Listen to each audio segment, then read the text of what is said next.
ACP, do you see this? Look, if it ain't official Dana J, print it on the news, I don't even want to see it.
I know that there's more for you, more for us.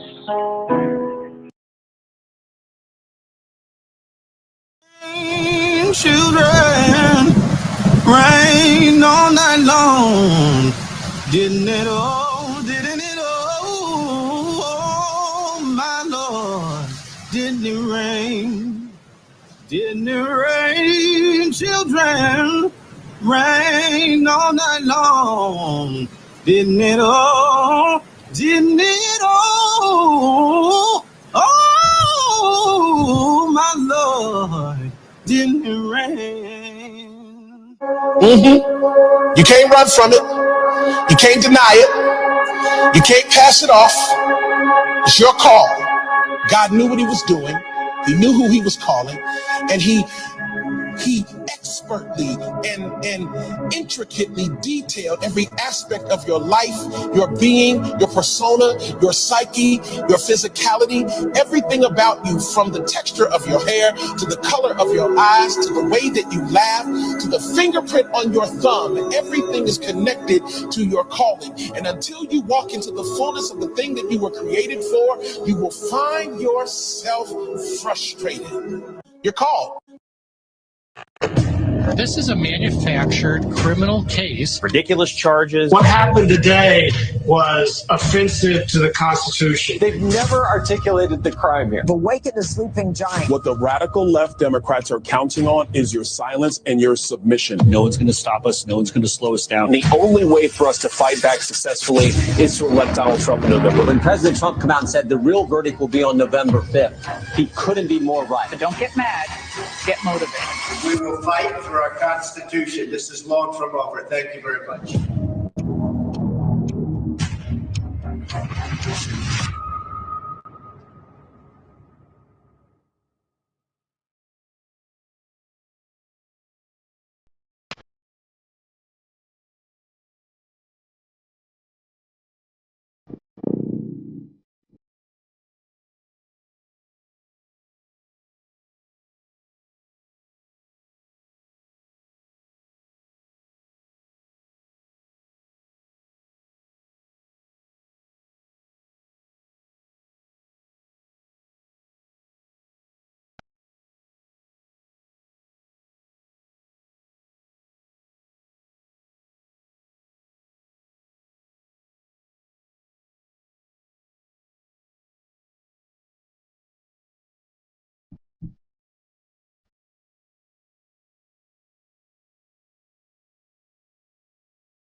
I got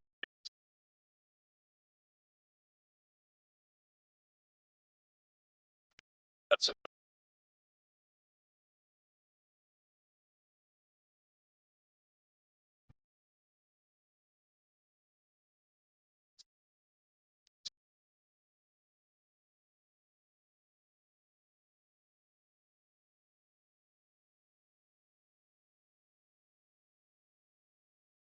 Hopeful.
Man,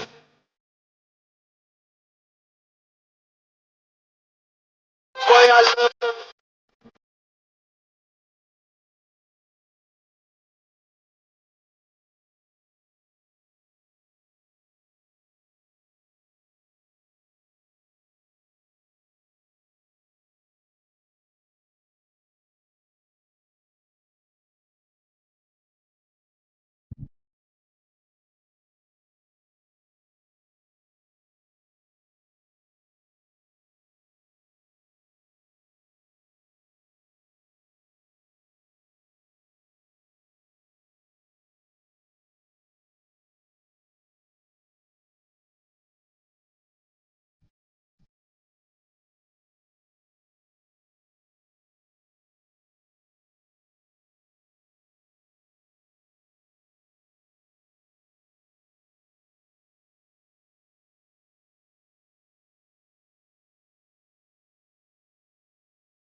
Black president, that's Trump. No, we got President Trump, not President Trump, sucker. He will never back down. My whole crew, keeping it MAGA when we roll through. Hey, when we roll through, keeping it MAGA. My whole crew, keeping it MAGA when we roll through. Keeping it MAGA. You know blacks voting Trump, I heard Biden's gonna fire us. But that's okay, cause Donald Trump's about to hire us. I pay the IRS, they send my bread to Ukraine. They killing babies, getting abortions, that's the new wave. 100 bands up on my chain, baby, I'm a rich slave. You voting Democrat, just know that come with 3K. The glove don't fit, they must have quit. OJ in this a message to Alvin Bragg, Uncle Trump is innocent. I was just in the Bronx, I seen it with my own eyes. It's a red wave, baby, I'm a patriot for life. Robert De Niro, ooh boy, we laughing at you. Let me guess, don't Trump rape you too? Trump just ain't running against Biden at all. I blame the fake news, baby, they the virus. ABC, NBC, CNN too. I blame Obama and Bush, the Clinton family too. Black president, Donald Trump. No niggas make me feel pissed. You know what I'm saying? I might go to black man. Blacks for Trump, nigga. You hear what I'm trying to tell you to your face? If you don't understand me, get out of my face. Democrats gonna say, ooh. Let's go. Check it, let's go. Dream team, we early today.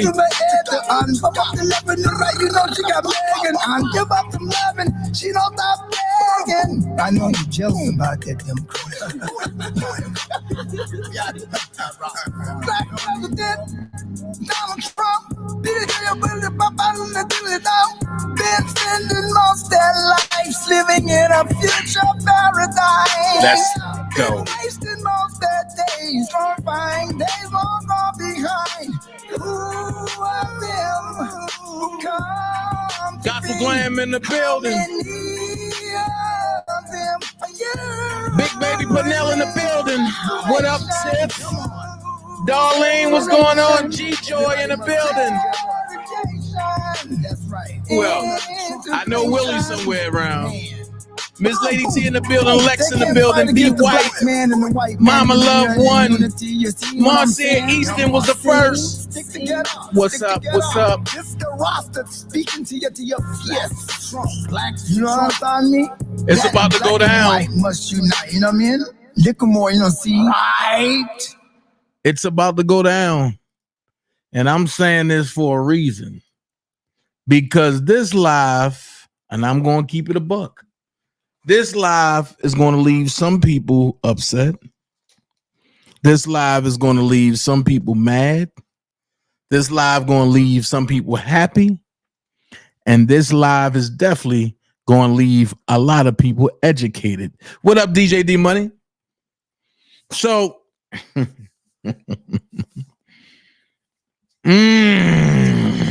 where do I want to start? Where do I want to start? Where do I want to start? Well, I'm going to start where I should start. Because y'all know I got something to say about the witch indoctrinated herself, Kamala Harris. Y'all know what it is, man. And folks be like, oh, well, Dana, don't say nothing about Kamala. You crazy. I'm about to burn Kamala up. I'm telling you that now. And I'm going to burn her up with facts. And it's not just me that's going to be talking. A lot of people look up to, they're going to be like, I didn't notice. Oh, no. Listen, whatever it is what it is. You feel me? What up, Atmos? I see Atmos in the building. That's what I'm talking about. So I'm just going to keep it real. I mean, folks got a lot of questions about my man. Who's calling me, bro?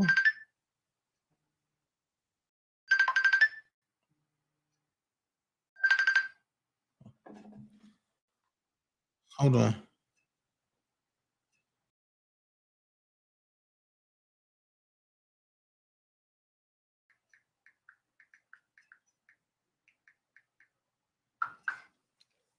So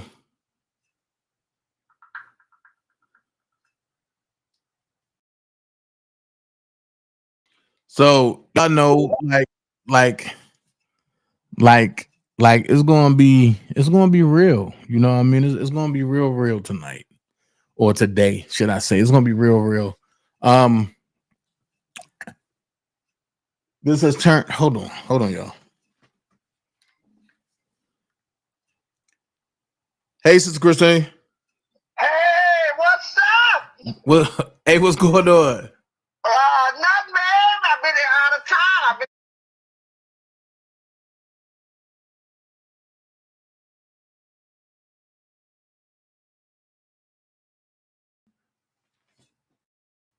Got the church folks calling, checking in. That's what's up. But I'm gonna tell y'all now, man. And no matter, you know what, and before we get into the political stuff, I'm gonna say this: no matter who you like, that's on you. No matter who you voting for, that's on you.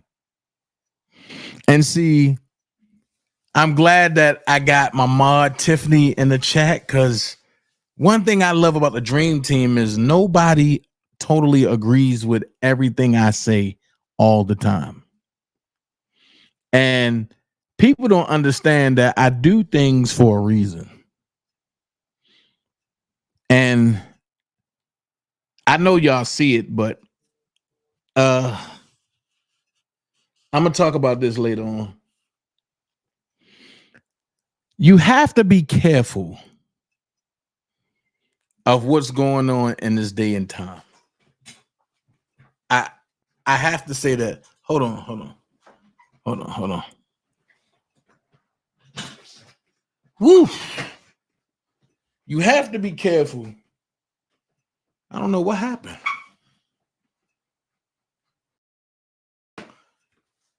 Hold on for a second. Yeah, hold on.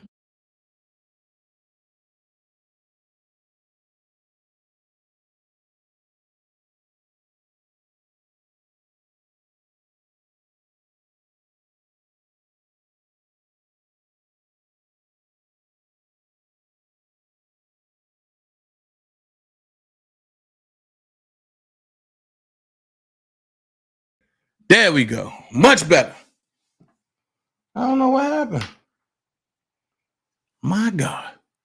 But you got to be careful about who you rocking with, dealing with, looking at in this day and time. So before I go, you can look at the bottom of the screen. You can hit my Cash App at $OfficialDanaJay if you love the commentary. If you want to donate to the channel, you can hit the little box at the bottom of the chat box on YouTube. It's called the Super Chat. And you can donate anything from $1 to $5,000. It's up to you. Now, hold on, something just happened again. Jesus Christ.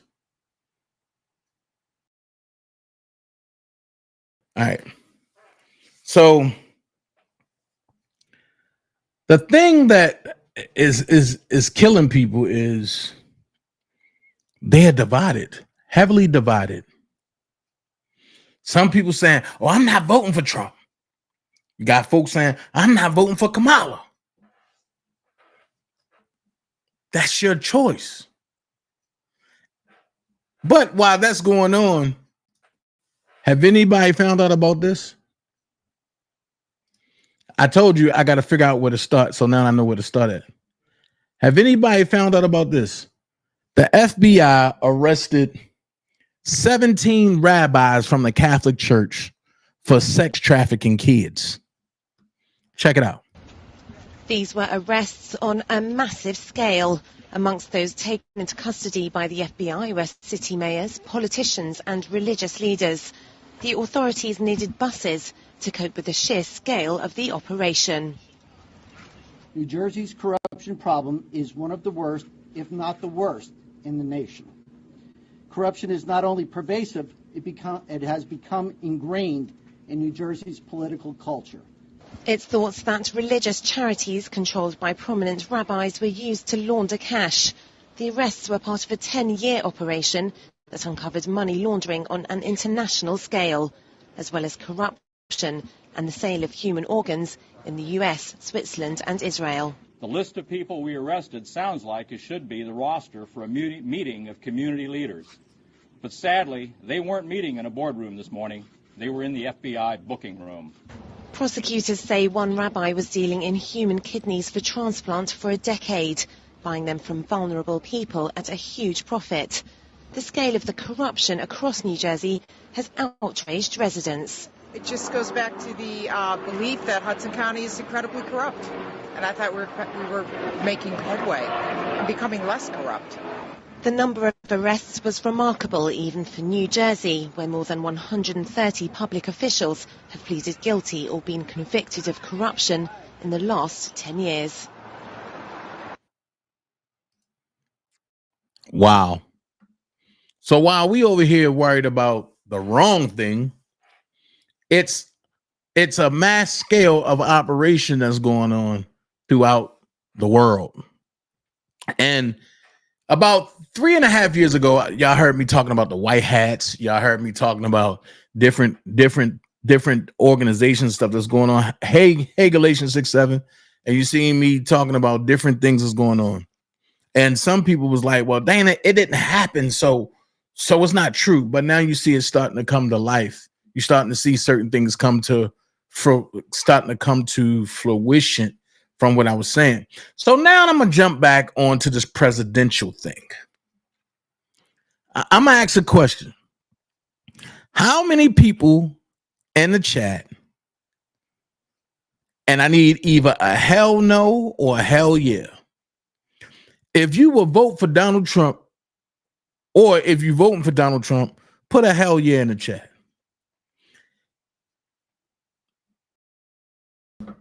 If you're voting for Kamala, you know what? If you're voting for Donald Trump, put hell yeah T in the chat. If you're voting for Kamala Harris, put hell yeah K in the chat. This is how we're going to do this. If you voting for Donald Trump, put hell yeah T in the chat. If you voting for Kamala Harris, put hell yeah K in the chat. What up, Demetrius? How you doing, bro? Okay. I got 1, 2. I got 2 T's and 2 K's. 3 K's. Oh.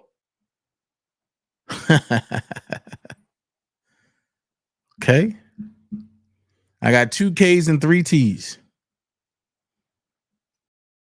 3. Okay. I hear you, Meat. Okay. So it's a little even so far, right? We hear about all the stuff that Trump allegedly supposed to be doing. We hear about the bad things. Okay. Nobody want to talk about the good things, though. Juanita Price said, I don't like neither, honestly. See? This is where you can be who you are. You can tell the truth over here. You ain't going to get isolated. You ain't going to get talked about. I'm just going to show you facts. You know what I'm saying? I'm going to show you facts. Because folks want to talk about certain things, and then starting Monday, I'm going to break down the difference between the bipartisan uniparty Project 2025 versus Trump's Agenda 47. On Monday, I'm gonna break that down. Somebody in Galatians said, I'm not voting for a female president. I don't think a woman is supposed to be in that position to run the United States. Good God Almighty. Galatians, I can hold a live on that right now. What people don't understand is that sometimes folks overstep their boundaries. Folks overstep their boundaries. And I can go into it. See, I'm not going to go that far. You know what? I probably go that way at the end of my live because I got a lot of stuff to show. So let's do that at the end of the live. And we're going to have that debate, and we're going to open the phone lines. We're going to open the phone lines. But I'm going to drop this right now. First, I'm going to let y'all hear what a little bit of folks are saying about Ms. Harris. About it. Why did the media in this country lie repeatedly to the American people? Well, first off, happy Sunday and good to be with you. I'd say a few things. I think over the last several months, we probably have seen the president, and others may have seen some decline. Harold, wait 1 second. Months or years? I pointed out his cognitive decline before the 2020 election. Well, I disagree with you on that. I looked at him. I watched him during the State of the Union. I thought he gave one heck of a speech. He stayed on that House floor shaking hands and talking in Kamala.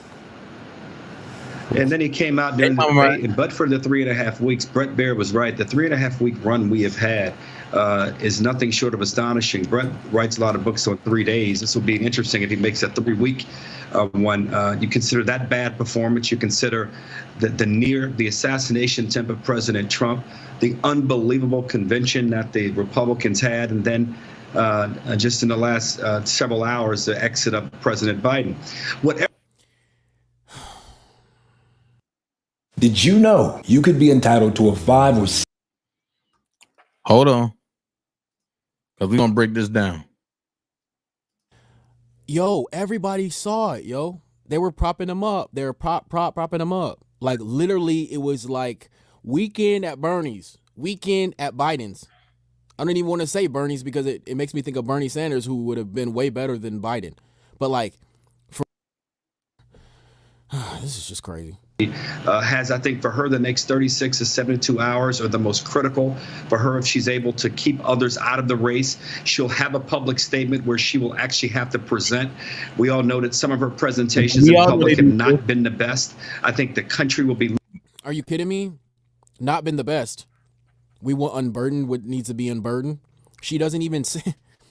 She's rhyming the same word with the same word. She's like a horrible rapper or something. The same word with the same word. But it's not like it's the same word like facts and facts. You know what I mean? It like actually has a different meaning.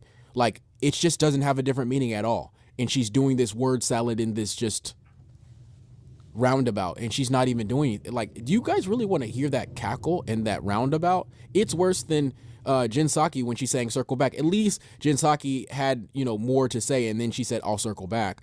But with Kamala, there is no her words circle back, and it's just like a snake eating its tail. It's ridiculous. Looking at her in ways, more eyeballs. Oh, snake eating its tail. I love that analogy. Will be on her than ever before. So this next 1 or 2 presentations to the public will be absolutely critical. And to your point, Sean, when President Biden speaks in the next day or two and answers questions about the issues that you have aptly raised, we'll get a better sense of what it is or why it was that he decided at this moment. I think it's as simple as that he can't win, and the downward ballot pressure was so enormous and growing. And I think there were a lot of Democrats who were going to come out in the next day or so that it might have been even more embarrassing for the president. So I think so many Democrats were coming out talking about Biden until if he's not strong enough to be the candidate, the 25th Amendment ought to be invoked immediately. Kelly, I think it should too. I think he should be out there. He shouldn't just be hanging out for 5 months.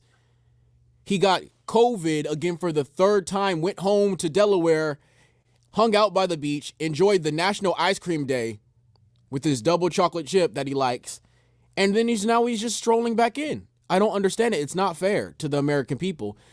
He needs to just get out of there. Seriously. It needs to be invoked, and he needs to get out of there, and they need to have a real Democratic primary, because their primary was robbed and pulled from underneath their feet like a rug because Kamala just slid in there.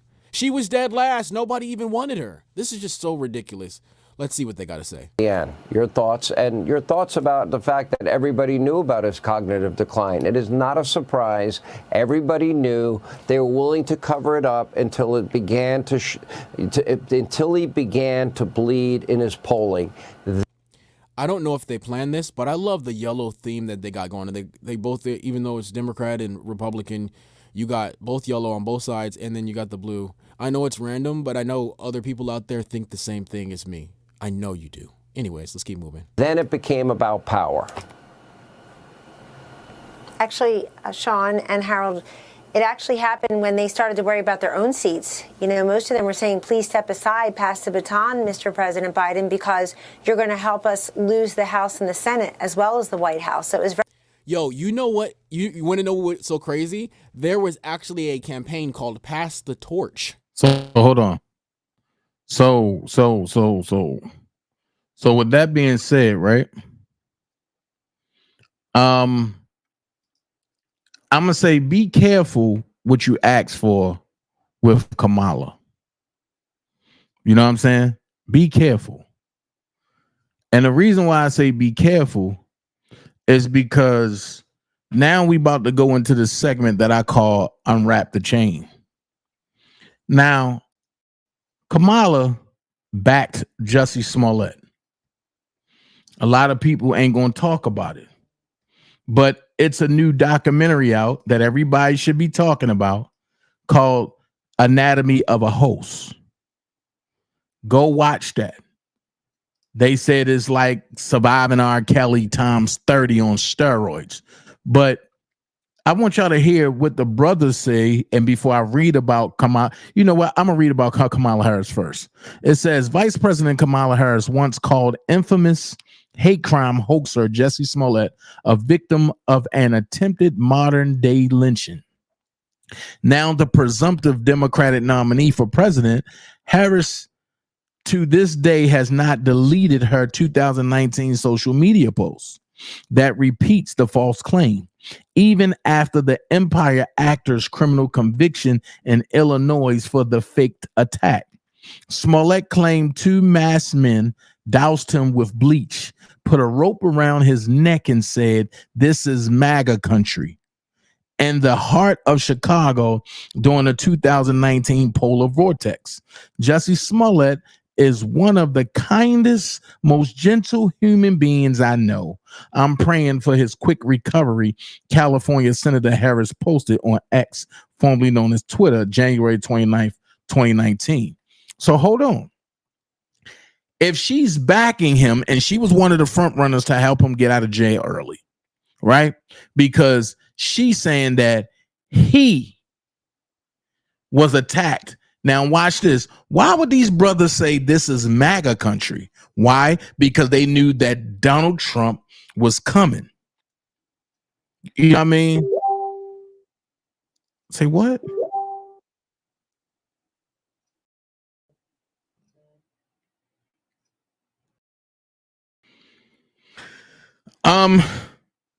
Hey, Midas, get it to me. Get it to me. Matter of fact, get me the information and I'll do it. So it's like she's supporting this hoax. Everybody was torn, like, oh my God, it's Jussie Smollett, this and this and this and this. But let's see what the brothers really had to say, because now they about to break their silence. Check this out. I remember, man, we was in character the whole time. I was in my bubble character. I was, yeah, we're gonna get that. His building is actually right here, right above the stairs that we're going to attack him at. We made sure we got there at 2 a.m. sharp. On the dot. On the dot. We had no phones because he did not want us to bring any phones. He said, so we don't lose them. Those are the brothers who were paid by actor Jussie Smollett in Chicago to carry out a staged hate attack on him. They've now since broken their silence in the new Fox Nation special, Anatomy of Hoax. Joining us right now are those two brothers, Ola and Bola Osundario, and their attorney, Gloria Rodriguez. Good morning to all of you. Good morning. Good morning. All right, Ola, let's start at the beginning. How did Jussie find you, and what did he ask you to do? So he found me through a mutual friend. So I met him off of set of Empire. I was an actor on set, but it wasn't through the set that I met him. It was through my friend. And so ultimately and eventually, then he hatched this plan. And what did he say to you about his plan for the fake hate attack? I want you to beat me up. That's how he said it. But you were an actor, so you're probably thinking, okay, he wants me to play a role, right?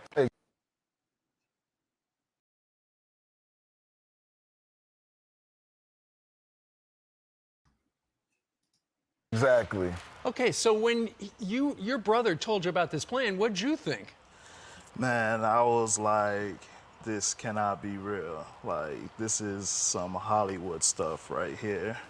It was mind-blowing to me, surreal. But did you think, okay, this is a bad thing to do, or it's not going to be a bad thing? Yeah, at the time, I didn't think it was a bad thing. Looking back now, I can see the ramifications of the whole thing that was being portrayed. Sure. And so the night of the attack, you know, he said, as we just saw in that clip, don't bring your phones, because we know the cops can trace phones and stuff like that. And you met right at 2 o'clock in the morning outside his place. We were supposed to, yes. Right. And so what did you do to him? So he was late, actually. So he's not a very punctual person. Yeah. So we had the fake attack around 2:10. And when we saw him, we quickly approached him and then said the infamous words that he wanted us to say. I'm not going to repeat it here. Right. You watch the documentary, it's on there. So we approached him, and then I threw the first punch, made it look like he fought back, and then he walked away with the Subway sandwich. Man, and then, of course, he famously said that it was some MAGA hat-wearing white supremacist who beat him up. When you heard, did you know that was part of the story? Yes. Yes, we did. Yes. Yeah, he had one of us wear a red hat. He wanted both of us to wear the red hats, but we could only find one at the time. And you've got a red hat now that's a little different. Yeah. Explain that hat. So this is Make Africa Great Again, the carve out of Africa. We're of Nigerian descent, so that's very important to us. I gotcha. Now, Gloria, there have been some crazy rumors about your clients. How did you get tangled up with these guys? So, you know, my law firm, we're word of mouth. Not these days, of course, but the whole business was built on the premise of just interpersonal relationships. And so one day, 6 months before they retained me for this case, I, didn't want to take my car out of the parking lot at my office at 211 West Wacker. And I had court at 26 in California, which is the felony court, which is coincidentally where Jussie was convicted. Right. That same courthouse. And so their mother was my Uber driver.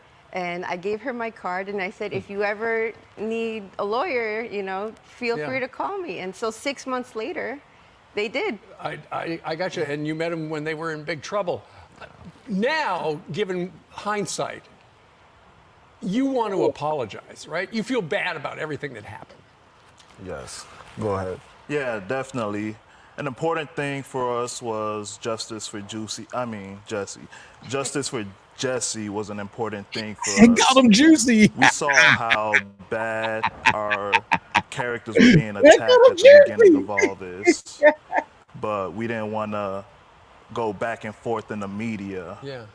Because we knew we would have our day to tell our sides of the story. The truth. And the truth in its totality, which the docuseries has done a phenomenal job of doing. Absolutely. So check it out on Fox Nation. Ola and Bola and Gloria, thank you very much for joining us today. Such a pleasure. Thank Set you. the record straight. Thank you. Check it out. So we have to go and watch that documentary, the whole thing, the hoax. And with that being said, Kamala Harris backs that type of situation. She loves stuff like that. So we're going to keep going. We're going to keep going because I don't want to stop nothing. Because a lot of people said, oh, Dr. Umar Johnson backs Kamala. Well, let's see what Umar have to say. Shout out to the Art of Dialogue. Speaking of Kamala, right? How do you feel about her? Because I know you made a comment earlier saying that she don't claim her black side. House nigga, just like Barack Obama, they do what they need to do to stay close to the white power structure. She made a career locking up black people. This is the same woman who went on international television, Art, let me remind you, about a year or two ago and said America is not a racist country.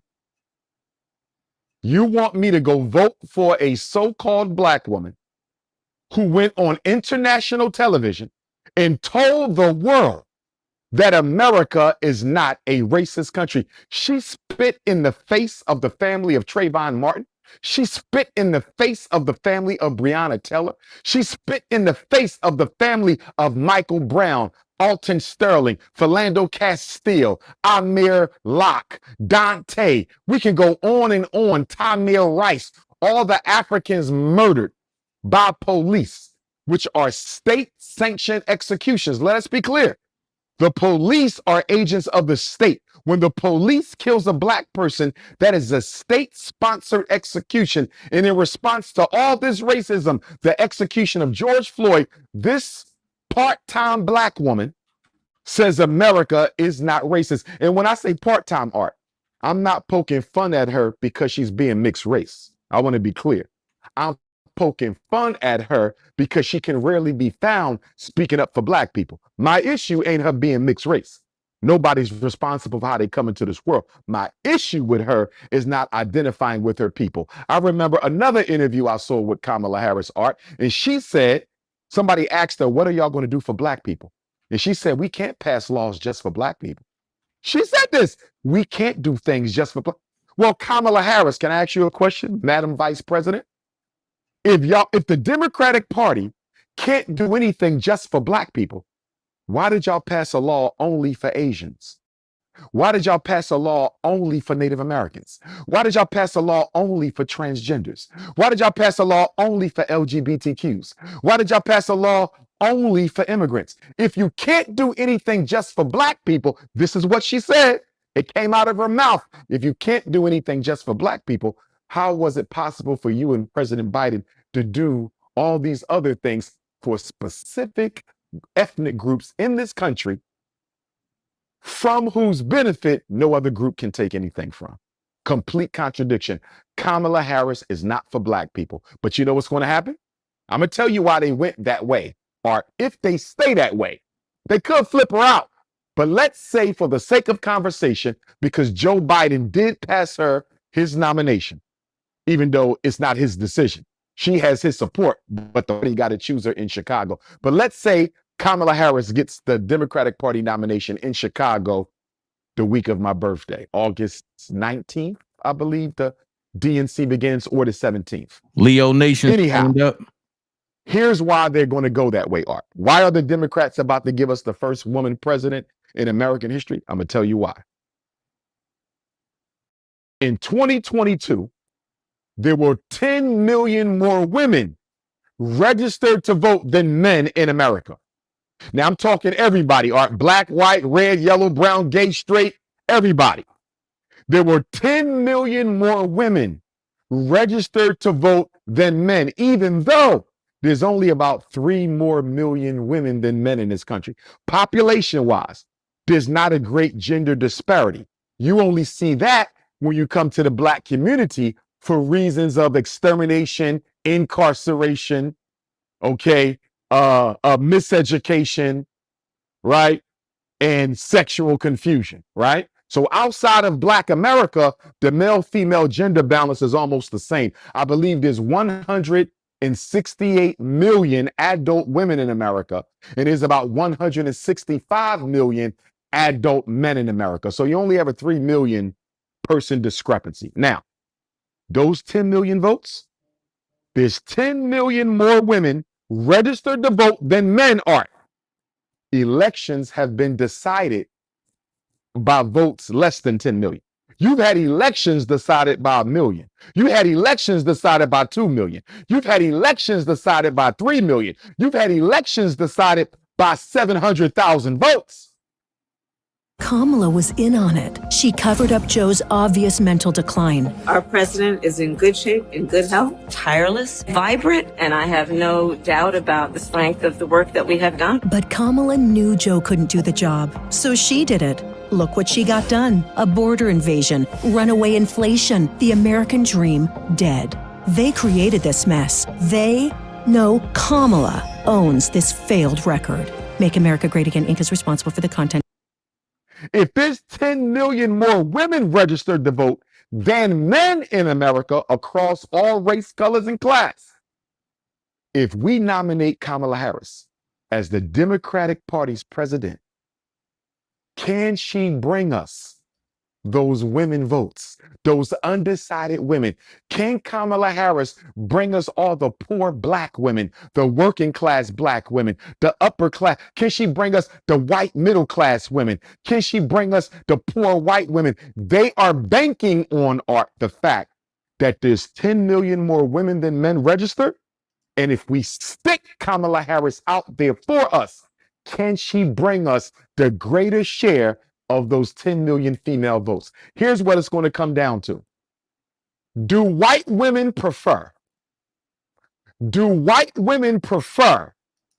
a woman of color or a white man? That's what it's going to do. White American women prefer to have a white man in the presidency or a woman of color? And you know what I think, Art?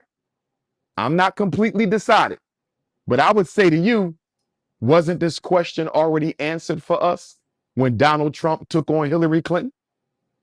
Did not America's white women choose Trump over Clinton? When it came time for the Electoral College to cast them votes, they went with Trump.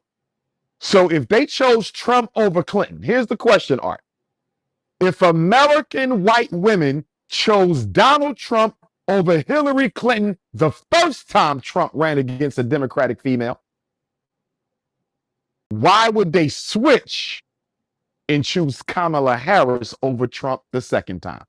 If they chose Trump over a very well experienced, very popular Hillary Clinton the first time, why would they switch and now choose a Black woman, half Black, half South Asian, half East Indian? Why would they choose a Black woman over Trump when they didn't even choose Hillary Clinton over Trump?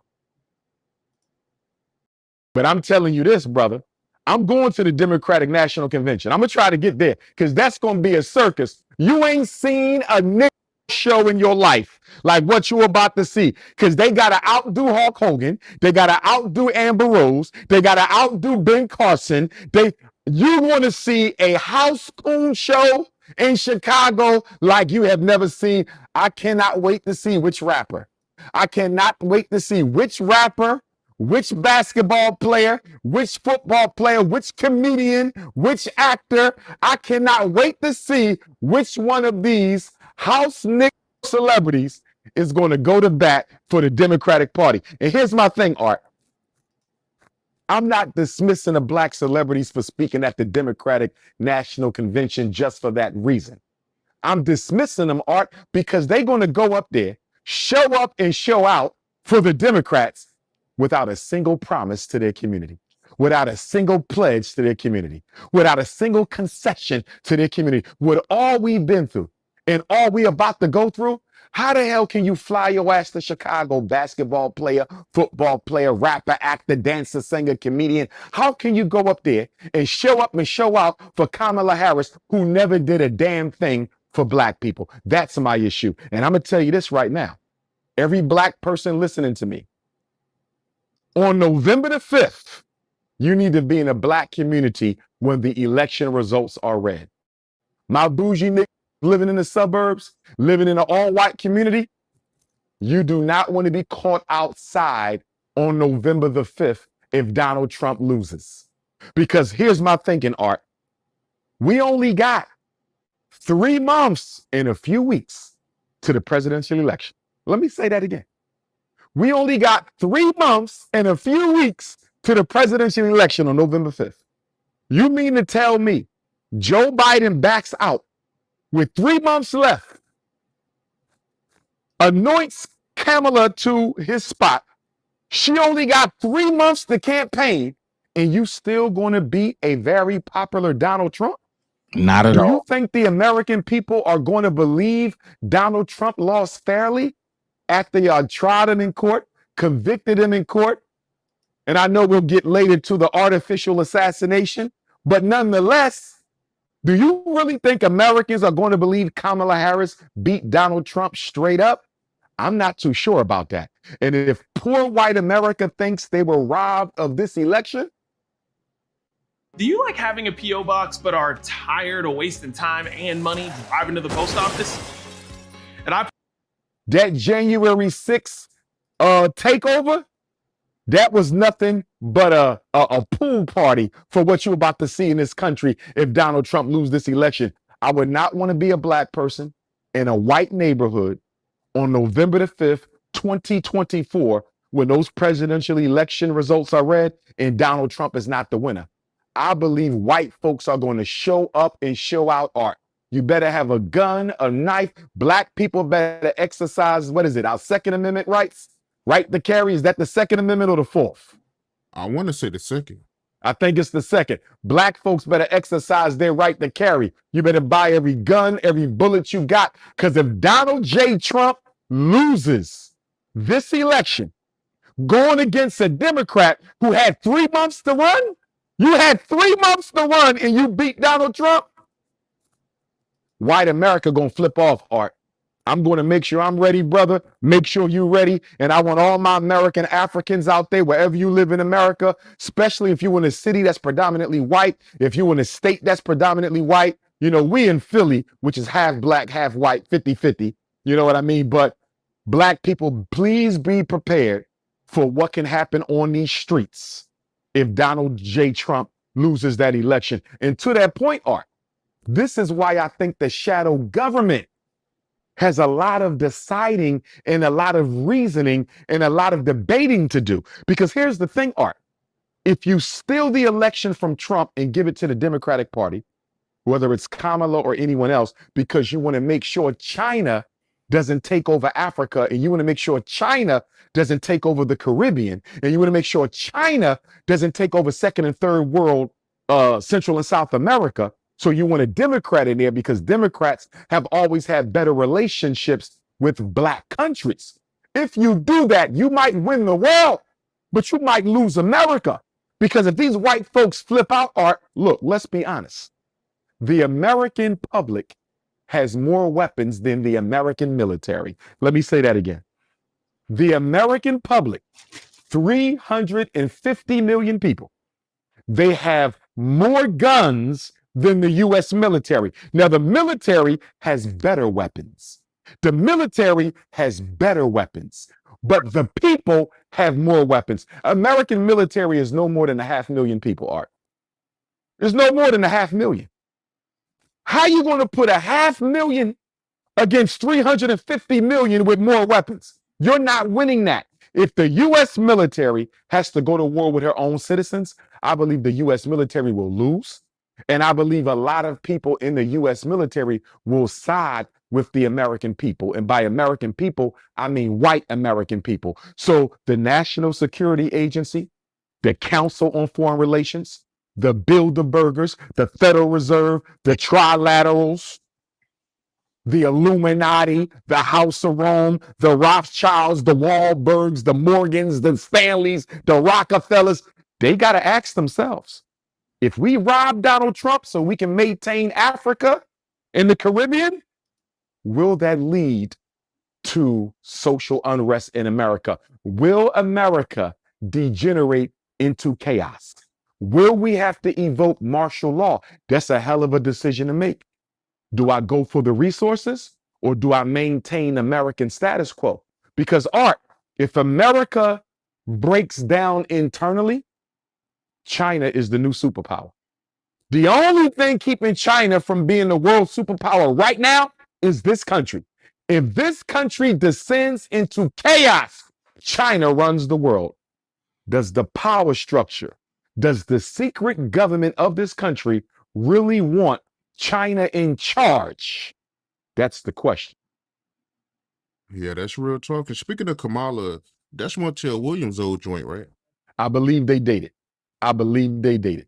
But you know, politics and entertainment, those two worlds are very similar. And what I mean by that, people often date and compromise themselves to the top. I mean, the fact that Kamala Harris couldn't find a single black man to marry. I mean, you got to think about this. See, Art, you know, when we start talking about that snow bunny crisis, right? I'm not sure if people really see how deep this goes. See, if Art marries a white woman, you marry her culture, you marry her values, you marry her family, you marry her race. Not only that, you're saying I couldn't find a single black woman on the face of the earth who was good enough to make my wife. When Kamala Harris married that white man, she basically told every black man on earth, none of you are good enough to be my equal. But guess what, Art? Don't be surprised that this whole thing was set up from the beginning by the shadow government. Don't be surprised. It could have been in the playbook 8 years ago that we're going to make Joe Biden step down on a Sunday. No way. No way. That could have been in the playbook to anoint Kamala. And you say, why? Why they want Kamala Harris? You know why? India is a world superpower. India is a world superpower. India is the tech giant of the planet Earth. She has one of the top 5 populations in the world. She's one of the most influential governments on Earth. And America cannot afford for Russia and China to draft India. And now America has to deal with a 3-headed monster. China is already one of the most populated nations in the world and is also one of the most economically powerful countries in the world. India is economically powerful. India has one of the large world populations. And just like China is the Walmart of the world, India is the tech giant of the world. So this could possibly be a play by the power structure to use Kamala Harris to go into India and try to use her diplomatic power to bring India back to America. Because remember, India is a BRICS country. India is in with Brazil, Russia, India, China, South America. She already in BRICS. Because they don't. But she hasn't formally said, I'm riding with China against America. India hasn't formally said, I'm riding with Russia against America. If India decides to ride with Russia and China, America over, we might as well all move out. And that's why I can see this as a diplomatic move. Giving the East Indians an American president, that's a hell of a consolation prize. Think about that now. See that? I made one of you the president of our country to stop you from riding with Russia and China. It's a hell of a consolation prize. And let me say this to all my black women out there, because I love my Alpha Kappa Alpha sorority sisters. I love the pink and green. And I know Kamala Harris is a member of Alpha Kappa Alpha Sorority Incorporated. But this is what I want to say to my AKA sisters.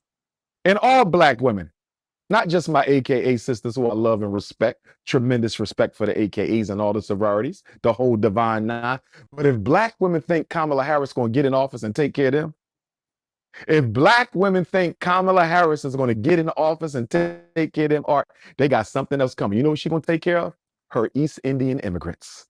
You think East Indian immigrants are already buying up a lot of the franchise restaurants and franchise stores? They're already buying up a lot of the hotel chains in America. Let Kamala Harris become vice president. By the time she's done, if she can get 8 years, by the time Kamala Harris is done being president of the United States of America, the East Indian people will be the priority minority in this country. Not the homosexuals, not black people, not Latinos. Let Kamala Harris get that White House. The East Indian American will be the priority minority by the time she leaves the Oval Office. You can sell this $5 spatula on Amazon and compete with hundreds of other. Wait a minute, Umar. They don't want the truth. And that's why I ain't say nothing. As I'm looking at G-Joy spill our comments, I'm laughing. Because I know where it's going. I know what they trying to say. And I be damn. I'm trying to tell y'all, be careful what you want and vote for. Like I said, they can you said carry ice cream on every corner. Be careful what you vote for. Because see, G-Joy being vocal, get out your feelings. Because see, I can turn around and say this. But they saying Trump is a criminal, right? So watch this. If Trump had a fair trial, I'm gonna say it again. If Donald J. Trump had a fair trial, I would be up here saying, well, he a criminal. If he had a fair trial and he was convicted rightfully, I'd be like, oh yeah. But watch this. A citizen that's not part of Congress cannot bring charges on anybody. And the same thing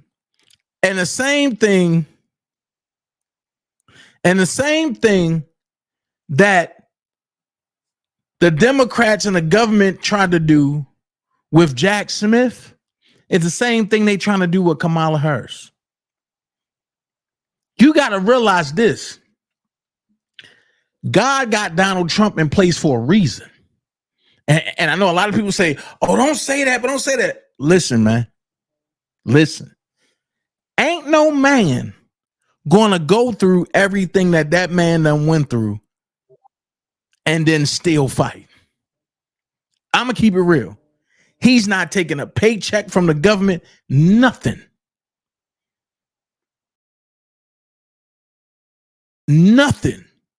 And the reason why I say it is because when God used the ass to bring knowledge to the people, the only way you can stop the shadow government, which are a-holes, is to get a bigger a-hole in power. And when you have a bigger a-hole in power, guess what? They cancel each other out. I keep telling everybody, what you looking at is a movie. BlackRock about to be gone. So they got to put their curtain call up. But you see, and you got people like my sis G-Joy who will jump in there and say, oh, Trump is a criminal. Hell with him. And this and this and this and this and this and this. But what you fail to realize, I hold cards. And let's read. Meet Comrade Conley, a black man who was wrongfully convicted of murder in 1989. After spending 18 years in prison, exculpatory evidence completely cleared him, but who Kamala Harris refused to set him free and took him back to trial. Conley said, Kamala ruined my life, a lot of lives, and described her as an opportunist.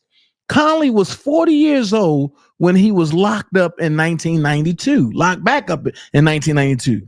He was convicted and sentenced to serve 2 life 2 life terms without 2 life without parole terms for the 1989 drive-by shooting deaths of Roshan Johnson and Charles Hughes, which he did not do. And evidence proved that. It took many years, but with the help of the Innocence Project and some lawyers, connections were found between detectives who had framed someone for murder and Conley's case. The lawyers took his case back to the courts, and in 2010, Judge Marla Miller ruled that he had been wrongfully convicted and found that the prosecution's star witness lied on the stand. And the district attorney's office knew about it.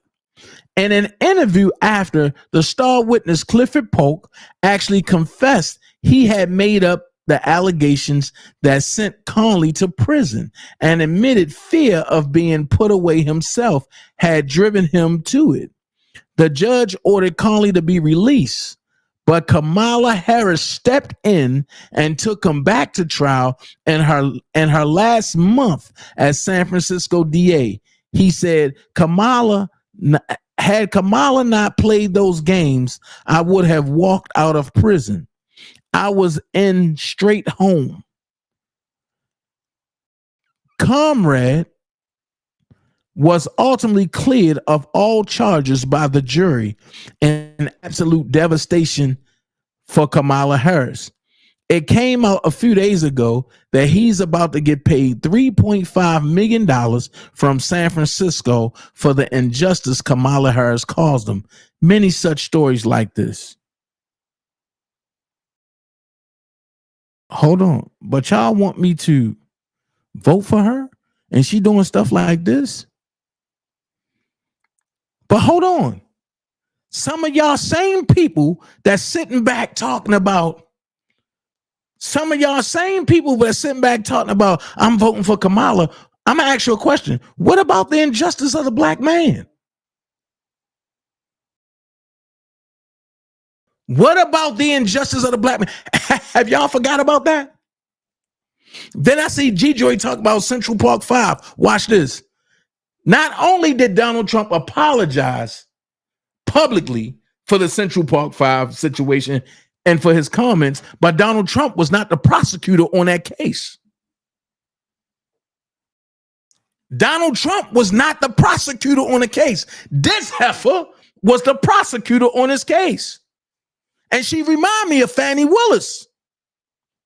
Oh, they all from the same gang. So, wait. Something else just popped up. Harris' career. Check it. A war chest brimming with prosecutorial mismanagement that has landed wrongfully convicted persons behind bars and launched revenue building initiatives that have separated children from parents, adding to generational oppression in predominantly black and brown families. Under the color of law, for years, AKA Harris has delivered a ruthless brand of service. Under Harris, the New York Times recounted prosecutors unlawfully held back potentially exculpatory evidence. In the case of George Gage, here's another case, resulting in a 70-year sentence at San Quentin on charges of sexual abuse, something that he didn't do. Those charges were later proven false and dismissed by the trial judge, but upheld under appeal on technicality because Harris declined to withdraw prosecution. Gage, now 80 years old and partially blind, remains incarcerated still 20 years later. Now, hold on. Let's talk about it. G-Joy, don't jump the gun because I'm going to get there too. But while you're trying to deflect, G-Joy, what about this? What about the injustice for the black man? Y'all don't want to talk about that. How about the black woman that has been killed? I'm going to get to that. Hold on. You missing the facts, G-Joy.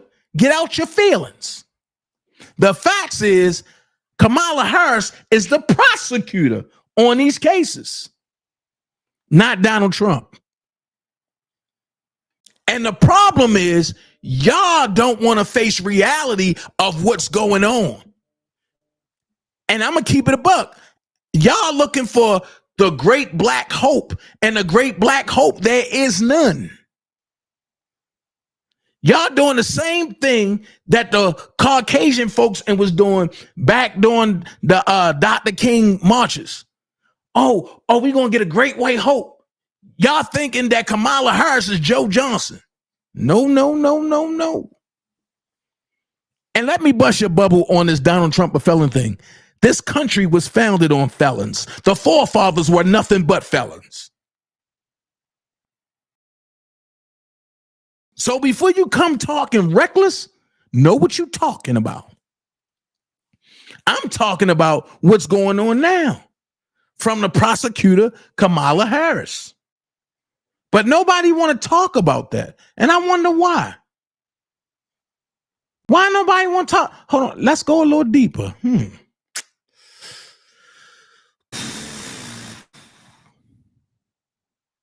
Hold on. I wonder if they are stats on how many black men she incarcerated. Did she do that at a faster clip than other DAs? Is she more racist than most DAs? While Trump was working hard at pardoning black men wrongfully incarcerated, it looks like her career was built on jailing them. I'm just saying, like, here's another one. Meet Jamal Trulove, a black man who was framed and falsely accused of murder by Kamala. He sat on death row for 6 years. And before he was exonerated. So hold on. They was willing to kill this man over lies. And see, and this is a crazy part. Here's another one. DA Kamala Harris wrongfully convicted man with no evidence. She even celebrated the conviction. Hold on. I think this brother's story needs to be listened to and heard. Let's talk about it. We gonna go there. Never in a million years I would have thought that they were gonna charge me for Selle's murder. I never talked to no detective, no police officer, no DA, nobody. Just arrested and then charged. Arrested and charged, that's it. Was the first time you saw Kamala Harris in person the day that the verdict was issued? She showed up at the two most pivotal times in this first trial, and me being convicted and me being sentenced. She wanted to be present for a celebration of a conviction. That's what it felt like, a celebration? A celebration, that's what it felt like. The reactions I get when I tell people my story is, they say it's the worst nightmare. You know, it's the closest thing to dying.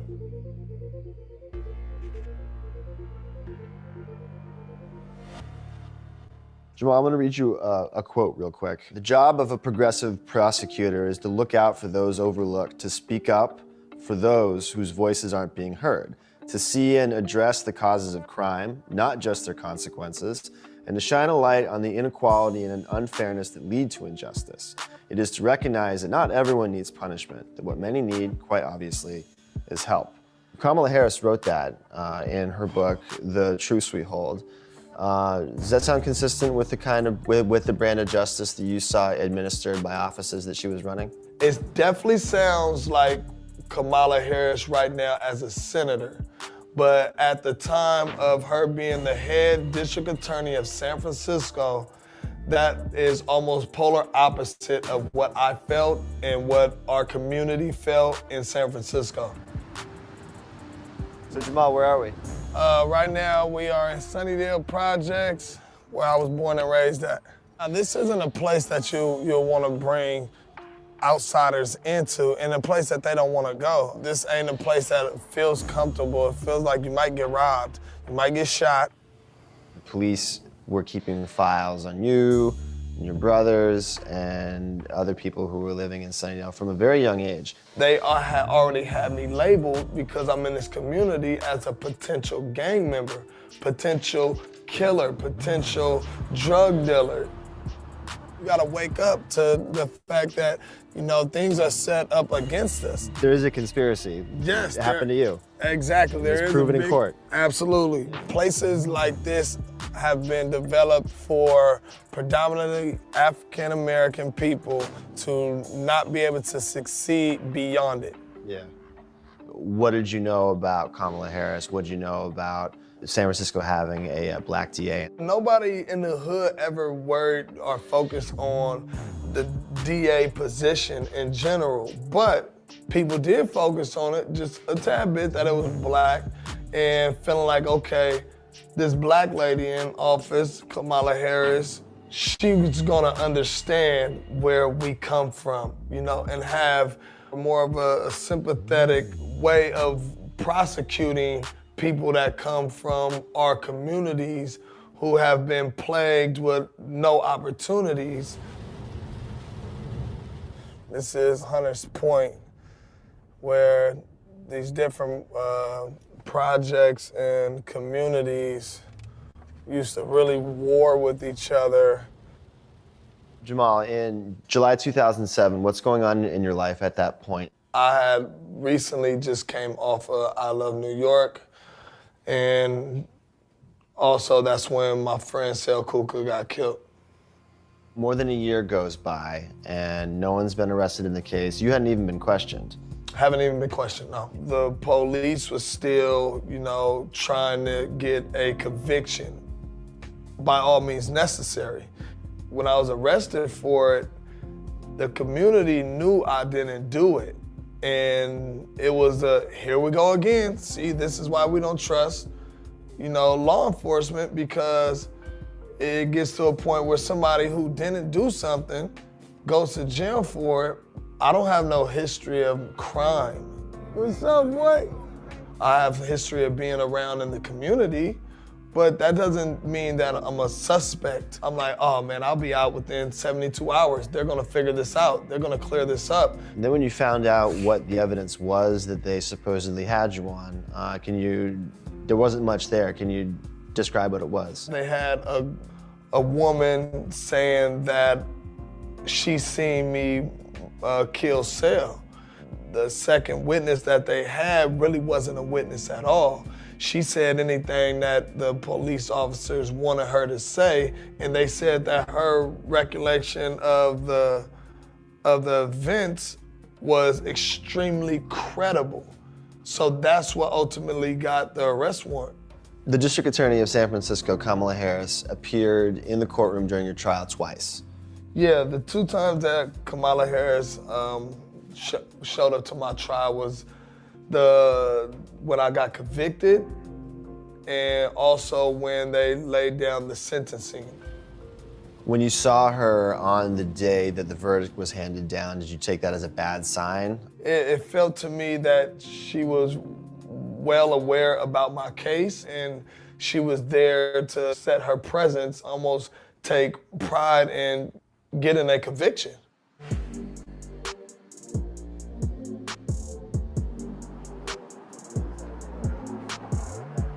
When I put in my appeal, the people that's fighting against my appeal to keep the conviction is the Attorney General office. I learned it reading, you know, their reply to my appeal, and you see Kamala Harris' name at the bottom. And now it's starting to feel a little personal. When you win the $13.1 million, it's a massive settlement. Did you feel like that was enough? There's not an amount that could get back those 7 years. That, 6.5 years that I...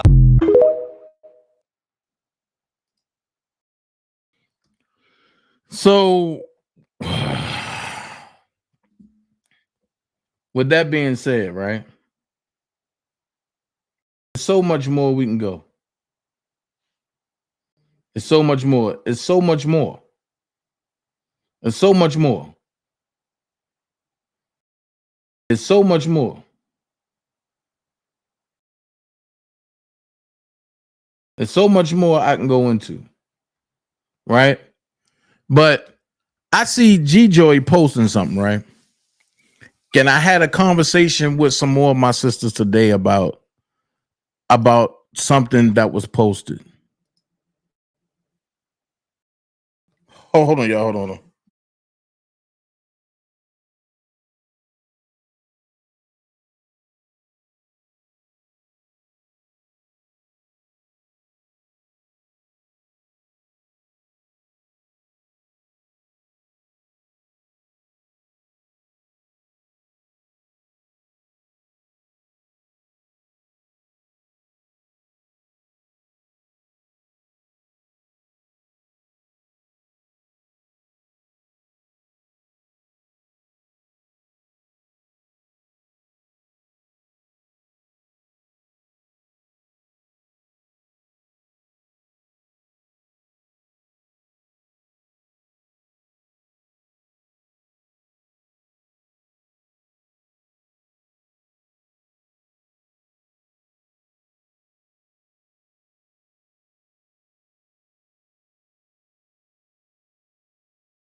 Woo, God is good. God is good. I don't need surgery. Thank God.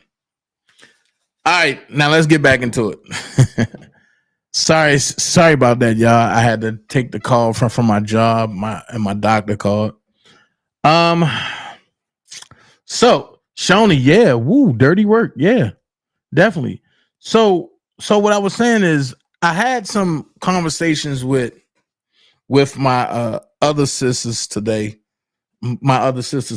And they was pretty much saying, well, I ain't voting for Trump, and because he giving a cop's immunity and this and this. And then I got on Instagram and a guy from Instagram was like, well, Dana, well, can you explain it? But I said, I'm going to go live. And when I go live, I'm going to talk about it. So I'm going to skip some parts that I was going to do and go back to where I was at. But I'm going to talk about this. I'm going to talk about this police immunity, right? Because you don't get it both ways.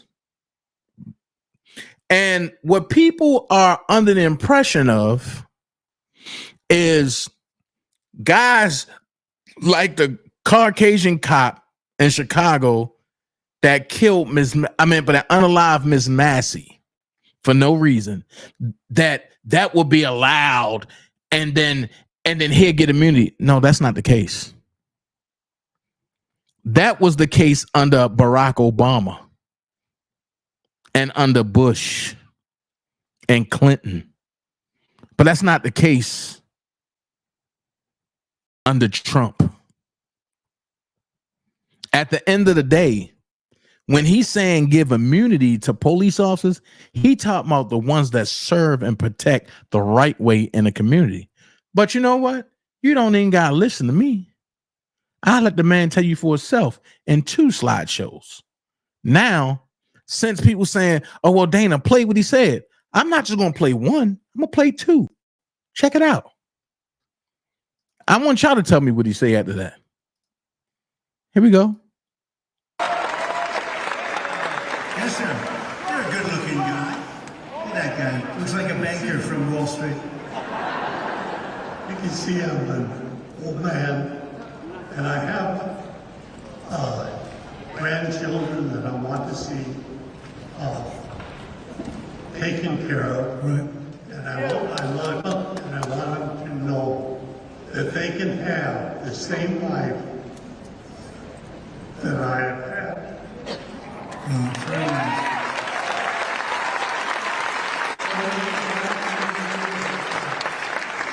We're going to make sure that they have the same. You know, I can just see how incredible you are by the emotion of that and the way you asked the question. We're going to make sure they have the same life that you had or better. We're going to make it safe. We have to give authority back to law enforcement so they can properly protect people. Because right now, the law enforcement is not allowed to do their job because crime is so bad. Crime is so bad in the cities. And one of the things I said is we're giving immunity. We're going to guarantee people. You know, they lose a law enforcement person. They go and stop people from robbing stores. You go to some of these department stores where 500 people walk into the stores. They walk out with air conditioning. They strip the whole store. The company goes out of business. The store is vacant for 25 years. The whole city becomes a slum. And if you do anything as a law enforcement person, they take away your house, they take away your family, they take away your pension. We're going to make it so that we're going to give them essentially immunity. We're going to make it that they are not going to be losing their pensions. And we're going to get life back to where I know exactly the life that you're talking about. It was a life of common sense. It was a life where there was no crime. There was nobody getting bopped over the head when they weren't looking, getting pushed into a railroad train or a subway.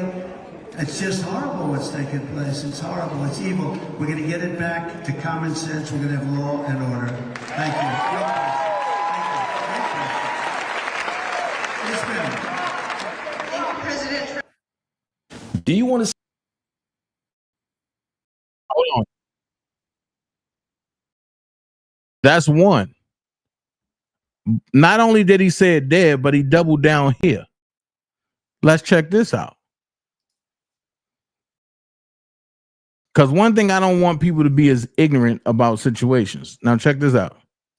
We will restore law and order to our communities, and I will direct a completely overhauled DOJ to investigate every radical, out-of-control prosecutor in America for their illegal, racist, and reverse enforcement of the law. Restore law and order to our communities, and I will direct a completely overhauled DOJ to investigate every radical, out-of-control prosecutor in America for their illegal, racist, and reverse enforcement of the law.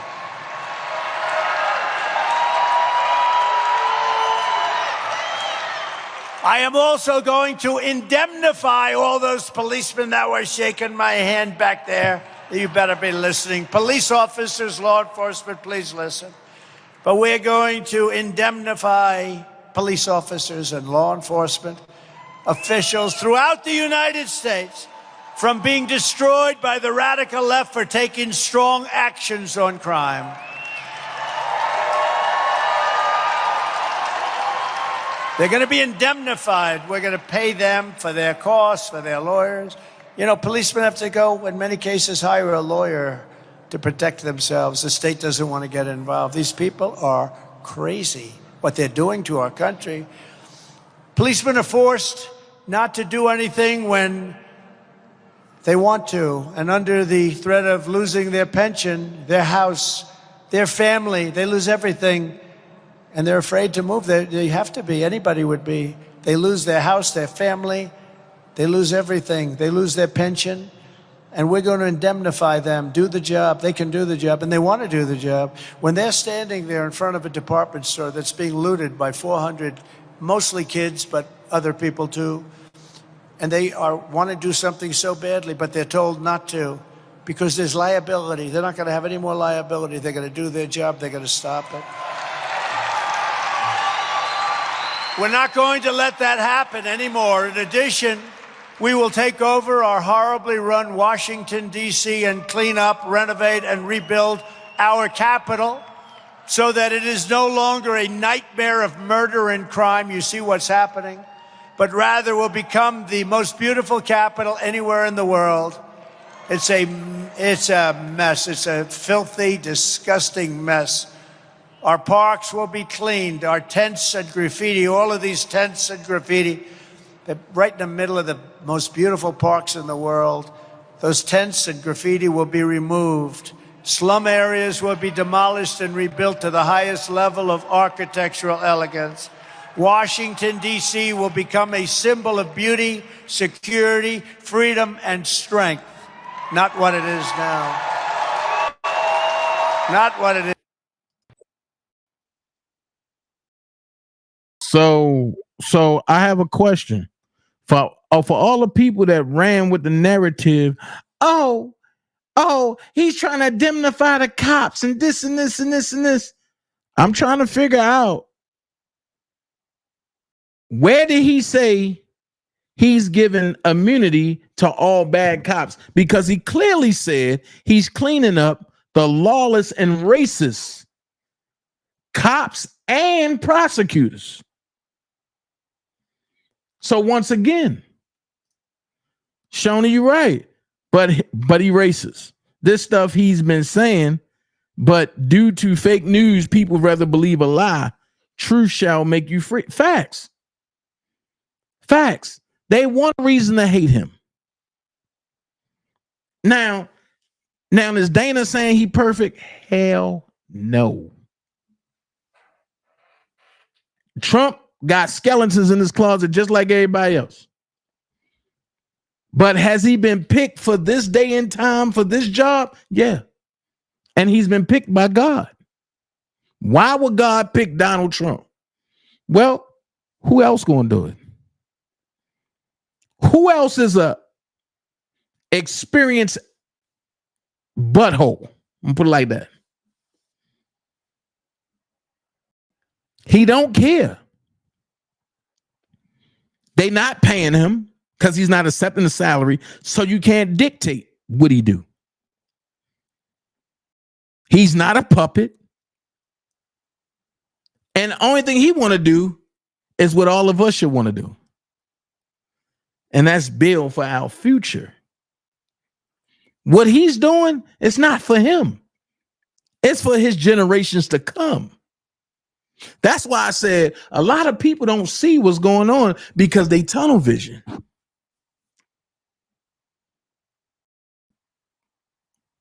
In politics, you got to look at it like this. Everybody's a liar. So the question is, who stuck more to their truth when they told their lie?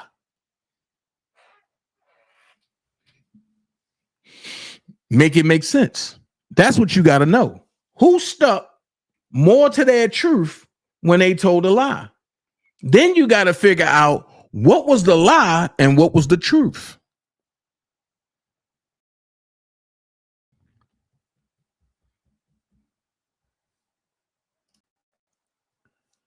Let's go here, because I had a conversation with Toy yesterday, and Toy couldn't understand, and I didn't have the documents in front of me to really break it down.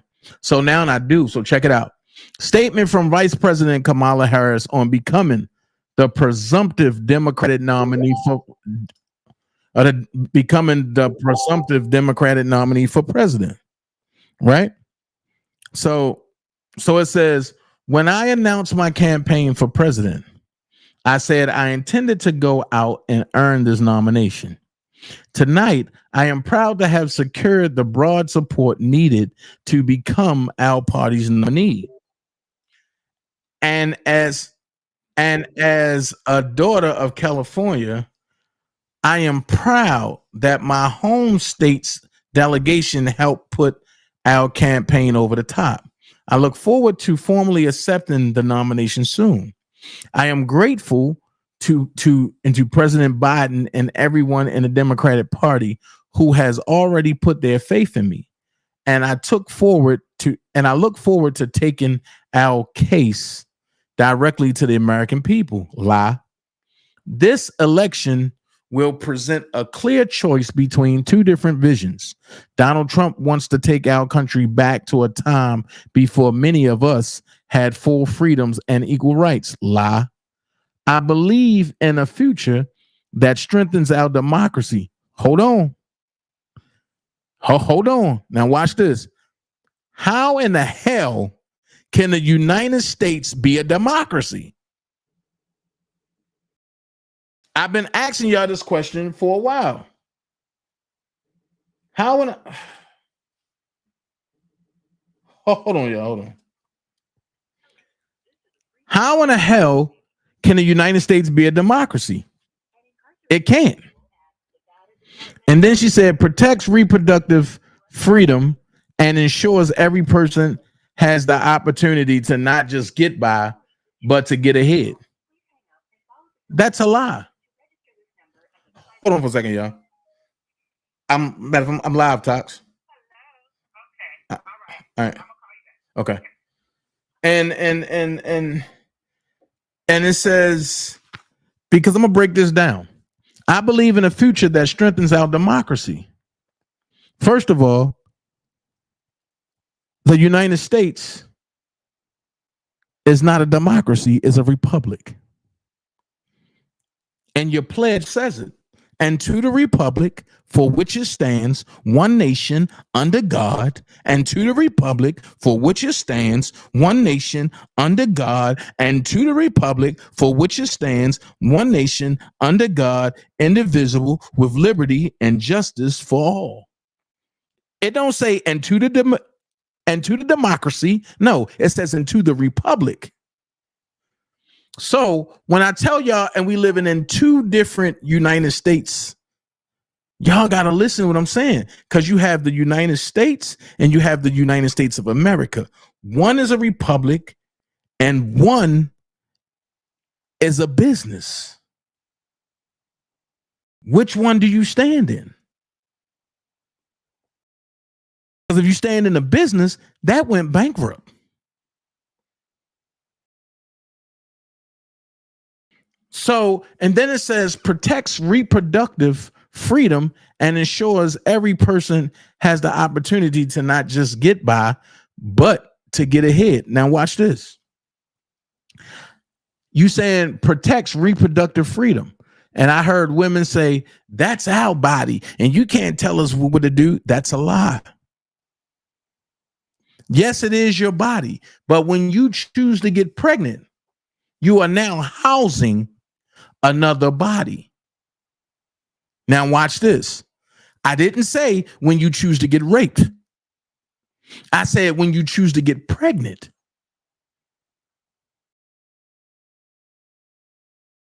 Now, like Trump said, if you get raped or anything like that against your will or anything like that, or if you get molested, anything like that, then yes, by all means, those are grounds for an abortion if you choose to. But you can't go out here living a rock star life, getting pregnant every 6 months, and just because you can go to Planned Parenthood and matter of fact, and let's go here, y'all not even paying for y'all getting an abortion. The government is. So therefore, you don't have a right to nothing. You are out here willy-nilly getting pregnant, and then you'll run to the Planned Parenthood and you'll swipe that government card, whereas though you can get a free abortion. How's that fair to the future president that you are housing? How's that fair to the future police chief that you are housing? Make it make sense. And because nobody broke it down to y'all like this, y'all running with, oh no, are they trying to take our rights? No. Once you decide to get pregnant, it's another life there. That life have a right to see this side of the law, of the world. If you don't want that side, to be there, if you don't want that baby in there, then what? Strap up.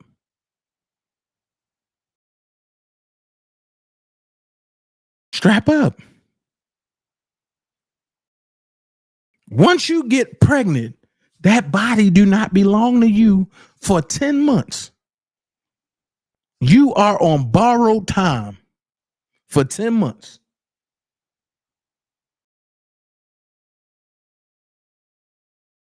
Now I'm going to touch on this. What I wish Trump would do is for the dudes that want to get women knocked up and run off, I wish he would put a permanent castration on them, because it's not fair to the unborn child or the offspring to come in this world and gotta be solely dependent on a mother that went 50 on a baby.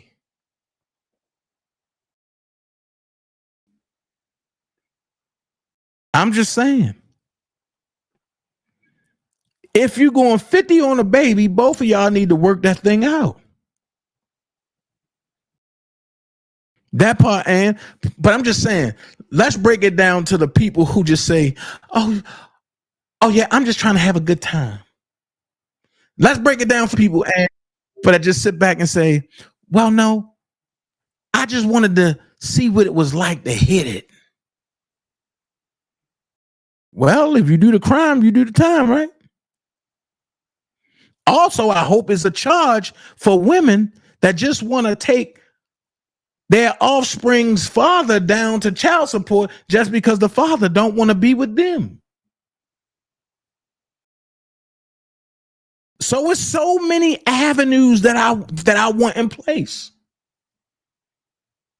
I want these avenues in place. For the women who create chaos. For the fathers that want to take care of their offspring. And forces the father to go through extra measures. Well, there's a swing to that. For the fathers who put mothers through chaos, that put them through extra hoops just to go get your son or daughter a pair of tennis and a little backpack and a little notebook for school.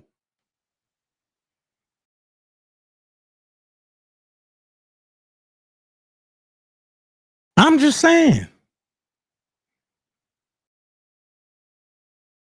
You know what? Y'all people kill me.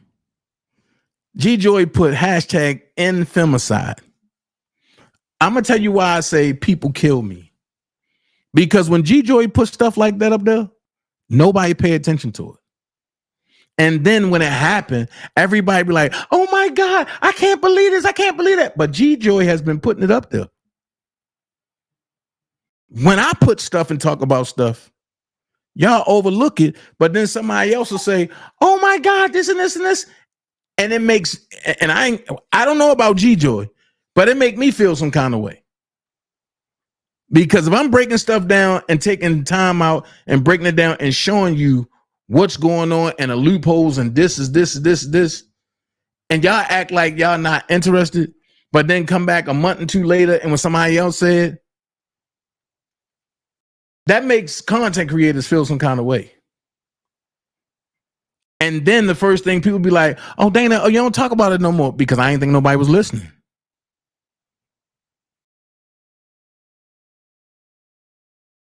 You know what I mean? At the end of the day, killing women is wrong. Killing babies is wrong. Killing men is wrong. Killing children is wrong.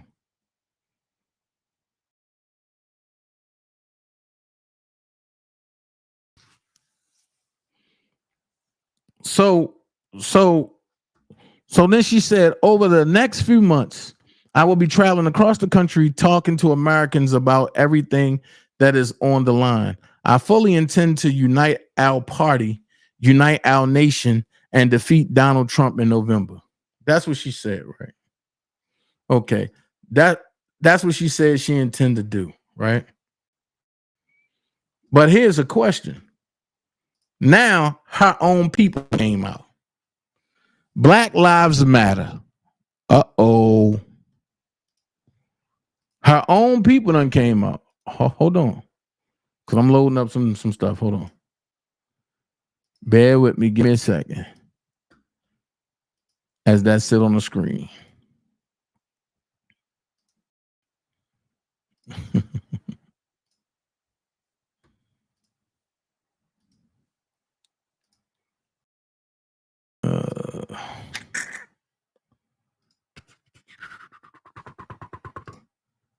Then we go into Trump. We'll break something down for the folks.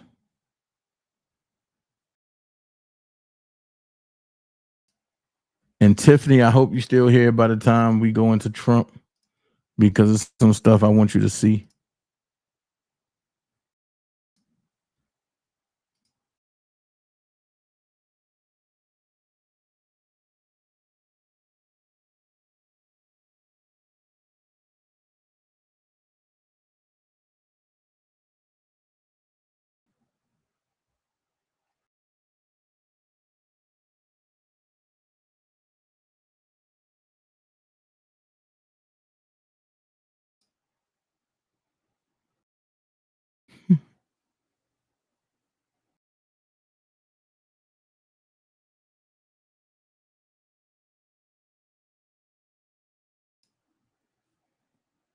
Hold on, man. I got all these stuff that I gotta get off here before I go live with this.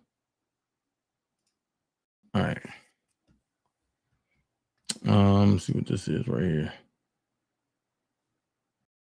Okay.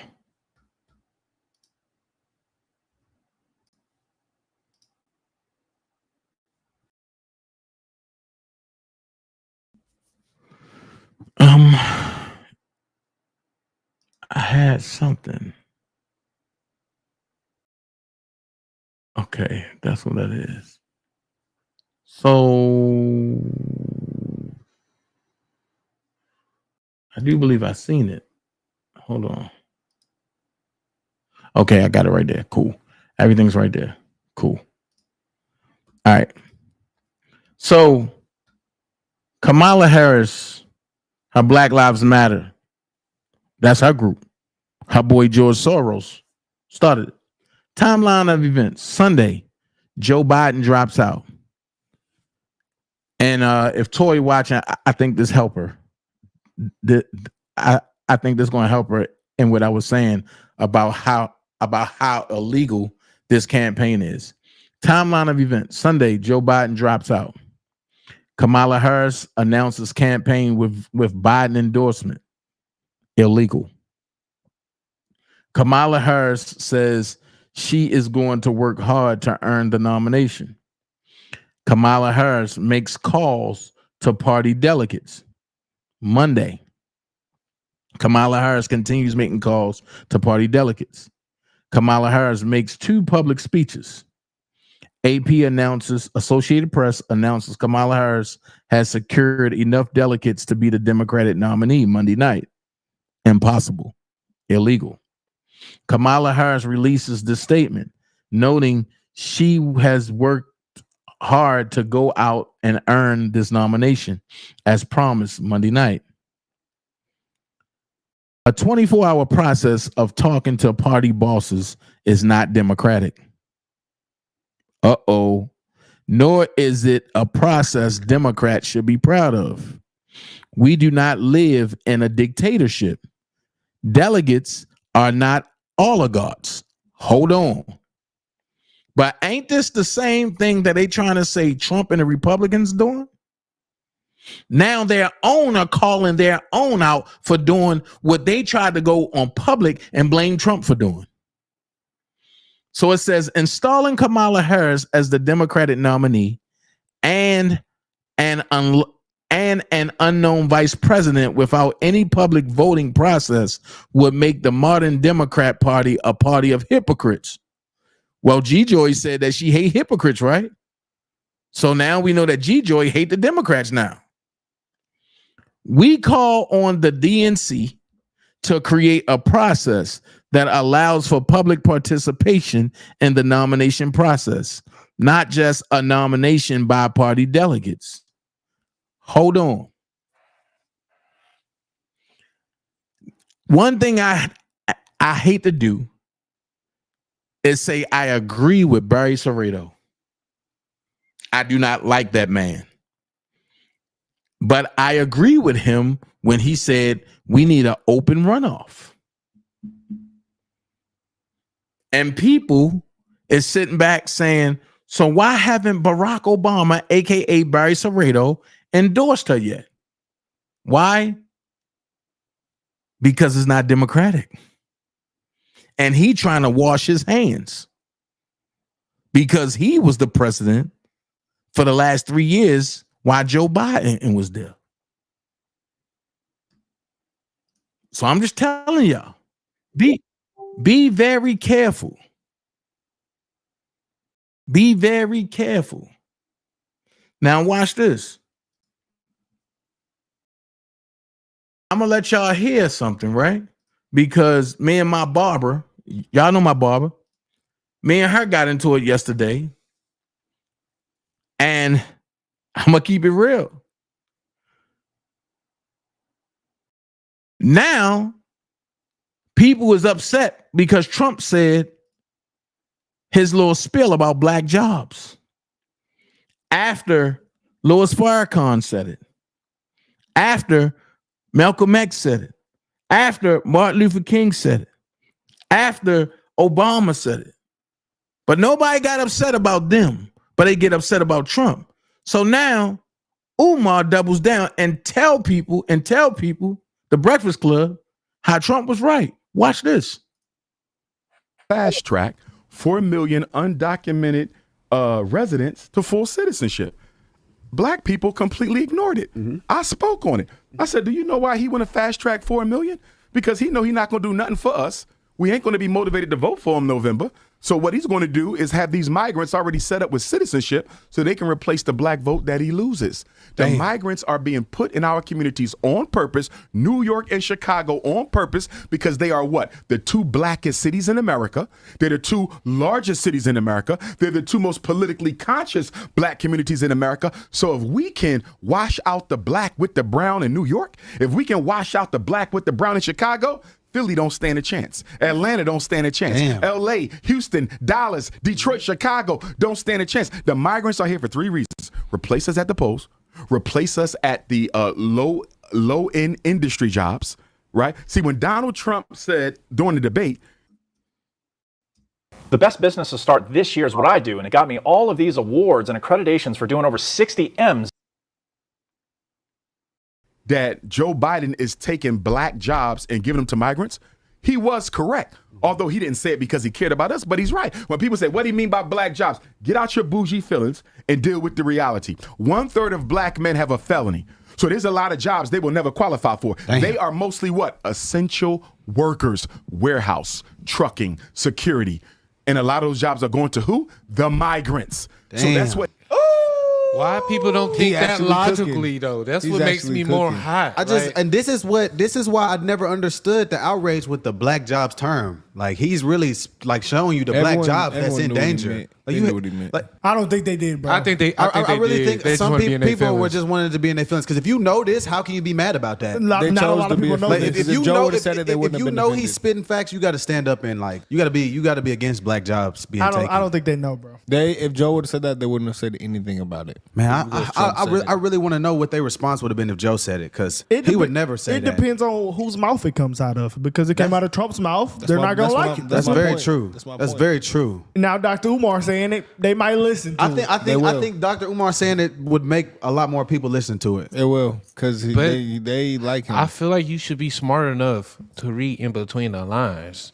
And he said Hispanic jobs right after he said black jobs. I think the reason 2 + 2 = 4. Did they cut out the clip? I think the reason why people think that is because like they think like so tribal when it comes to politics. So if a Republican says it, they just want to be against it because someone they don't like says it. It's the perspective they go in with. You know, if you go in with a perspective of hoping anything they say is racist, then you're gonna take the smallest thing and make it racist. I have to be open-minded and just least listen. You don't have to say if it's right or wrong. You got to at least listen and then dissect it from Yeah, but you gotta know? understand, like everyday Americans that's waking up going to a job, they're not really listening. They're looking for politics all day. It's just probably popping up on their feed. So they're easily influenced. Like we're actually doing it and watching it every day. People that care about politics know what's going on for Fact. real, I feel like. The average So, person yeah, is going with what they're told. Definitely. And when they sit around talking with people, they say, they said Trump did this, that. Damn, for real?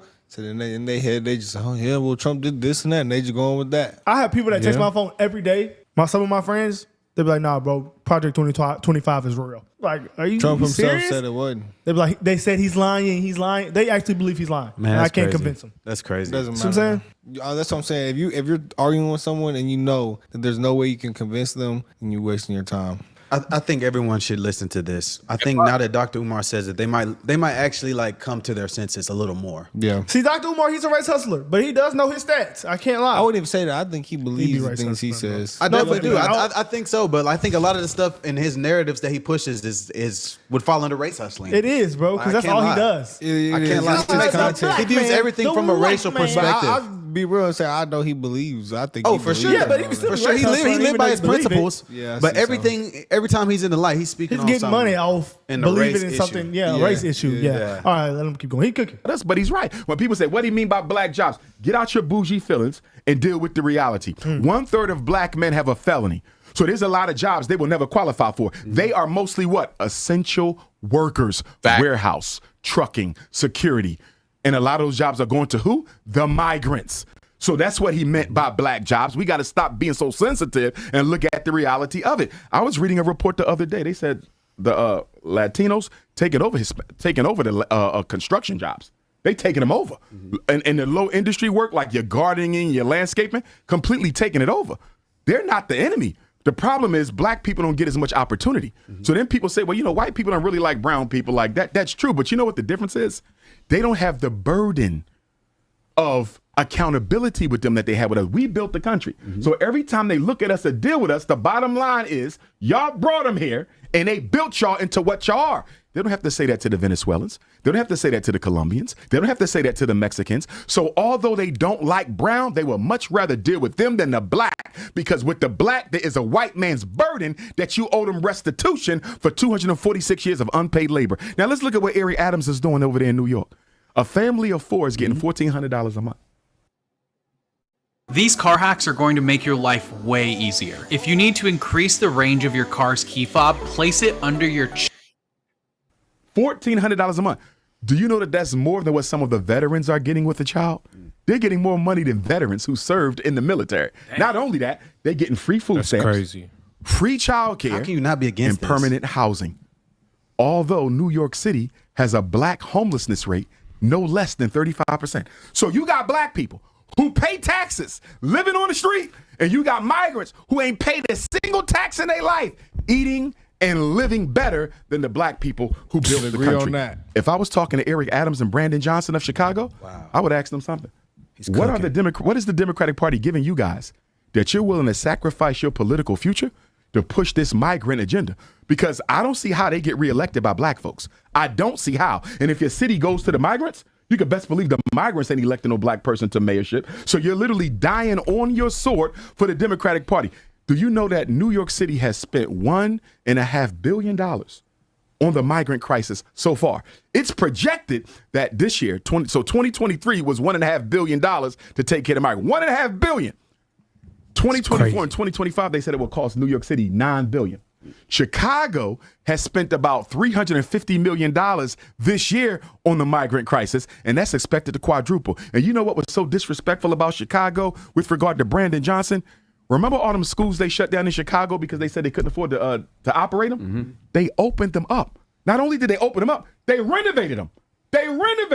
Turned them into apartments for migrants, so you sleep upstairs, go to school downstairs. That's How is it that you ain't got money for jobs for black people, which is a big reason why you got so much crime? You got all these homeless black people in Chicago, but you can take care of the migrants before you take care of black people, and that's why I'm hoping that Black Chicago organizes, just like co-founder of the Black Panther Party, Bobby Seale did at the 1968 Democratic National Convention in Chicago. Bobby Seale turned up and turned it out with the Black Panthers. I hope Chicago doesn't let President Biden and Vice President Harris come there, because you know the Democratic National Convention is in Chicago, right? August 19th through August the 21st. I hope Black Chicago don't let the Democrats come to your city where they have bred this migrant crisis and y'all don't do nothing about it. And I'm going to tell you who else needs to stand up and show out. Milwaukee. Even though they don't have a migrant crisis like Chicago and New York, the Republican convention is in Milwaukee next Monday, this coming Monday. And guess what, Milwaukee? We gonna be there. We gonna be there. We're gonna be definitely there. That's We're gonna be there, man. I ain't gonna lie, Dr. Umar was absolutely cooking, and I just don't see how, with these facts he just spoke, more black people can sit around idly and let this happen because they don't know their politics. See, but the thing he's saying is right. Okay, so all those things are true about the migrants and this and that. He was saying they will down the sword for the Democrats. So what's the other option? He's not going to endorse Trump. Yeah, he's not. Wait, what else can we do? If you're, that's why it's crazy this year. If you're pro-black, you have to vote Trump. I feel like if more black people show support for Trump and we start lobbying towards Trump and he start winning the black vote, I'm sure he would at least try to do something for us. I mean, he's at the very least, he's against this happening. He knows he's smart. He knows it's gonna be Joe Biden or Trump that wins. So you gotta. I'm just gonna say, like, after everything he just said though, and he's saying Joe Biden and them is allowing this to happen. How can you look at politics and look at your options and not endorse the candidate that is 100% against this happening to you? Like, seriously. I'm sorry, y'all. That's easy for me. You know, this is kind of off topic. Y'all want to know what I heard that really blew my mind today? Why is AOC is trying to get Clarence Thomas impeached? Yes, Clarence Thomas and somebody else. Is it Sotomayor? Sonya Sotomayor? What did they do? I didn't see that. Because they're conservative. Over that old Supreme stuff. Courts. Yeah, you remember that old stuff they keep talking about? Some of them donors gave them something. Everybody in politics is getting donor money. That just doesn't shock me. Yeah, everyone. That's like the least. None of them my are concern. hurting. That's the least. She's trying to concern. impeach them though. Like, that is crazy. She be getting this is upset. crazy, bro, because it's like Dr. Umar researches his facts. He's super pro-black. He's he's black everything. He's a race hustler. He does everything for black people. He don't want his kids. He don't want black people to date white people. And he just said that Joe Biden is not a good choice for black people. Well, I mean, like he's already said he wanted to vote for Cornel West. We've already seen him in his campaign. He didn't even get enough support to get on the ballot. He said Cornel's that. pro-black. That's why. Yes. I can see why. I mean, you know, bro, he didn't even get on the ballot. see Bro. why Like you can't. That right there is throwing your vote away. It is. Let's really see if we can endorse somebody who can give us at least against this. Like, I'm 100% against this. Like, I cannot sit around and let this happen. Like, I cannot. I respect him for keeping it 100. So my question is, for the people in the chat and for the people that watches, how can y'all say y'all for Kamala Harris when her and Joe Biden is strictly for what's going on right now? But hold on.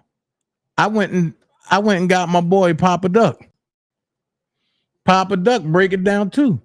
Shout out to Papa Duck. Great guy. Talk to him a lot. But check it out. Just had to mention a big brother back with another Papa Duck. Y'all already know what time it is, man. Listen, man. I know y'all been seeing all this Kamala Harris stuff going on. Kamala Harris this, Kamala Harris that. Black women, they said with 44,000 black women on a Zoom call. Then they raised $1.5 million for Kamala Harris. Let me tell y'all right now, and I'm not trying to bust your bubble. Kamala Harris can't do a damn thing for black people. You must understand they're still playing the same game that is ran by the same people. And the problem with black people and people in general is we fall for the same shit over and over and over. I don't give a damn if you raise $10 billion. They're not gonna never, I mean ever, put no black person in power to uplift their people in no type of fucking way. You must understand, bro, this is a clown show, homie. The people you need to know about, you don't even know exist. You really think that these people that's playing these politic games are the people that's gonna change your life? The problem is black people mainly. Like the guy that came from Israel yesterday and gave a speech. He's a true war criminal. But let's go. We buy into the same bullshit over and over and over. Look what they did to Martin Luther King.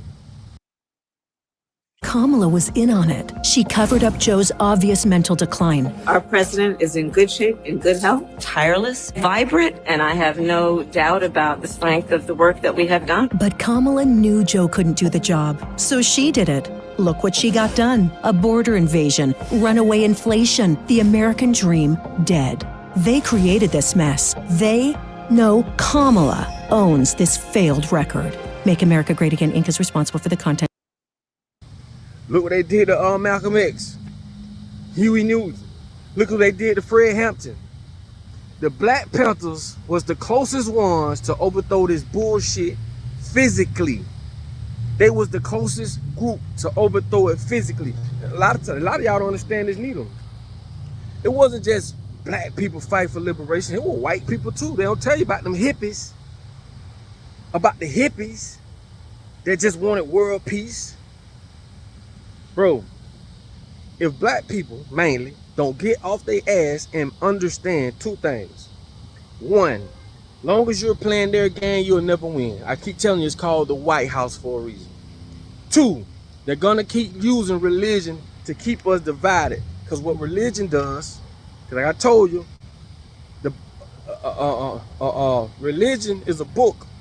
Spirituality is in your essence. You know right from wrong. You don't need no one to tell you right from wrong. But what I'm telling you is this, religion, what it does, it takes away critical thinking. People blame everything on God. Oh, my God gonna do this, my God gonna do that. Bro, if you look around, God gave you everything you need, nigga. Ain't nobody falling out the sky to come save none of us. Stop it, bro. And I'm just here to be real with you. God gave you every fucking thing you need to overthrow these people. But the one thing he gave us all we not using, that's common damn sense. Common sense. You can raise $10 billion for Kamala Harris. She don't have the power to put black people in position to compete in no kind of way. We had a black president, what happened? What Obama did?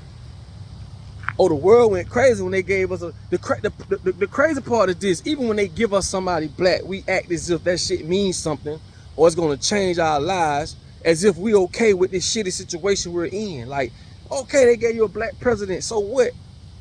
We still don't own nothing. We don't run nothing. Y'all must understand, as a group, we don't own shit. Black people, there's only two types of people, it's buyers and sellers. What do you think we are? If you had everybody making and nobody buying, this should have collapsed. But there's a group of people that make shit and there's a group of people that buy stuff. Who you think we are? Who do you think we are? I told y'all, man, there's people dead in the grave making more money than people that's alive. There's people dead in the grave right now that's controlling people that's alive. Who wrote that construct? First of all, man, I keep saying the same fucking thing, man. Long as we go into their school, we're at a disadvantage. Long as we're participating in what they tell us religion is, we're at a disadvantage. As long as we continue to let them script us of our cultures, we at a disadvantage. Nothing's gonna work. Nothing have worked up to this day. Nothing, bro, you name it. You want some grant money? You really think these motherfuckers finna fund you a revolution? You done lost your motherfucking mind. It don't even make sense. Yeah, we'll give you grant money if you're gonna start this church. Oh yeah, we'll give you the grant money if you're gonna start this program. And when you look at these programs, all it does is help them or help you helping them indoctrinate people.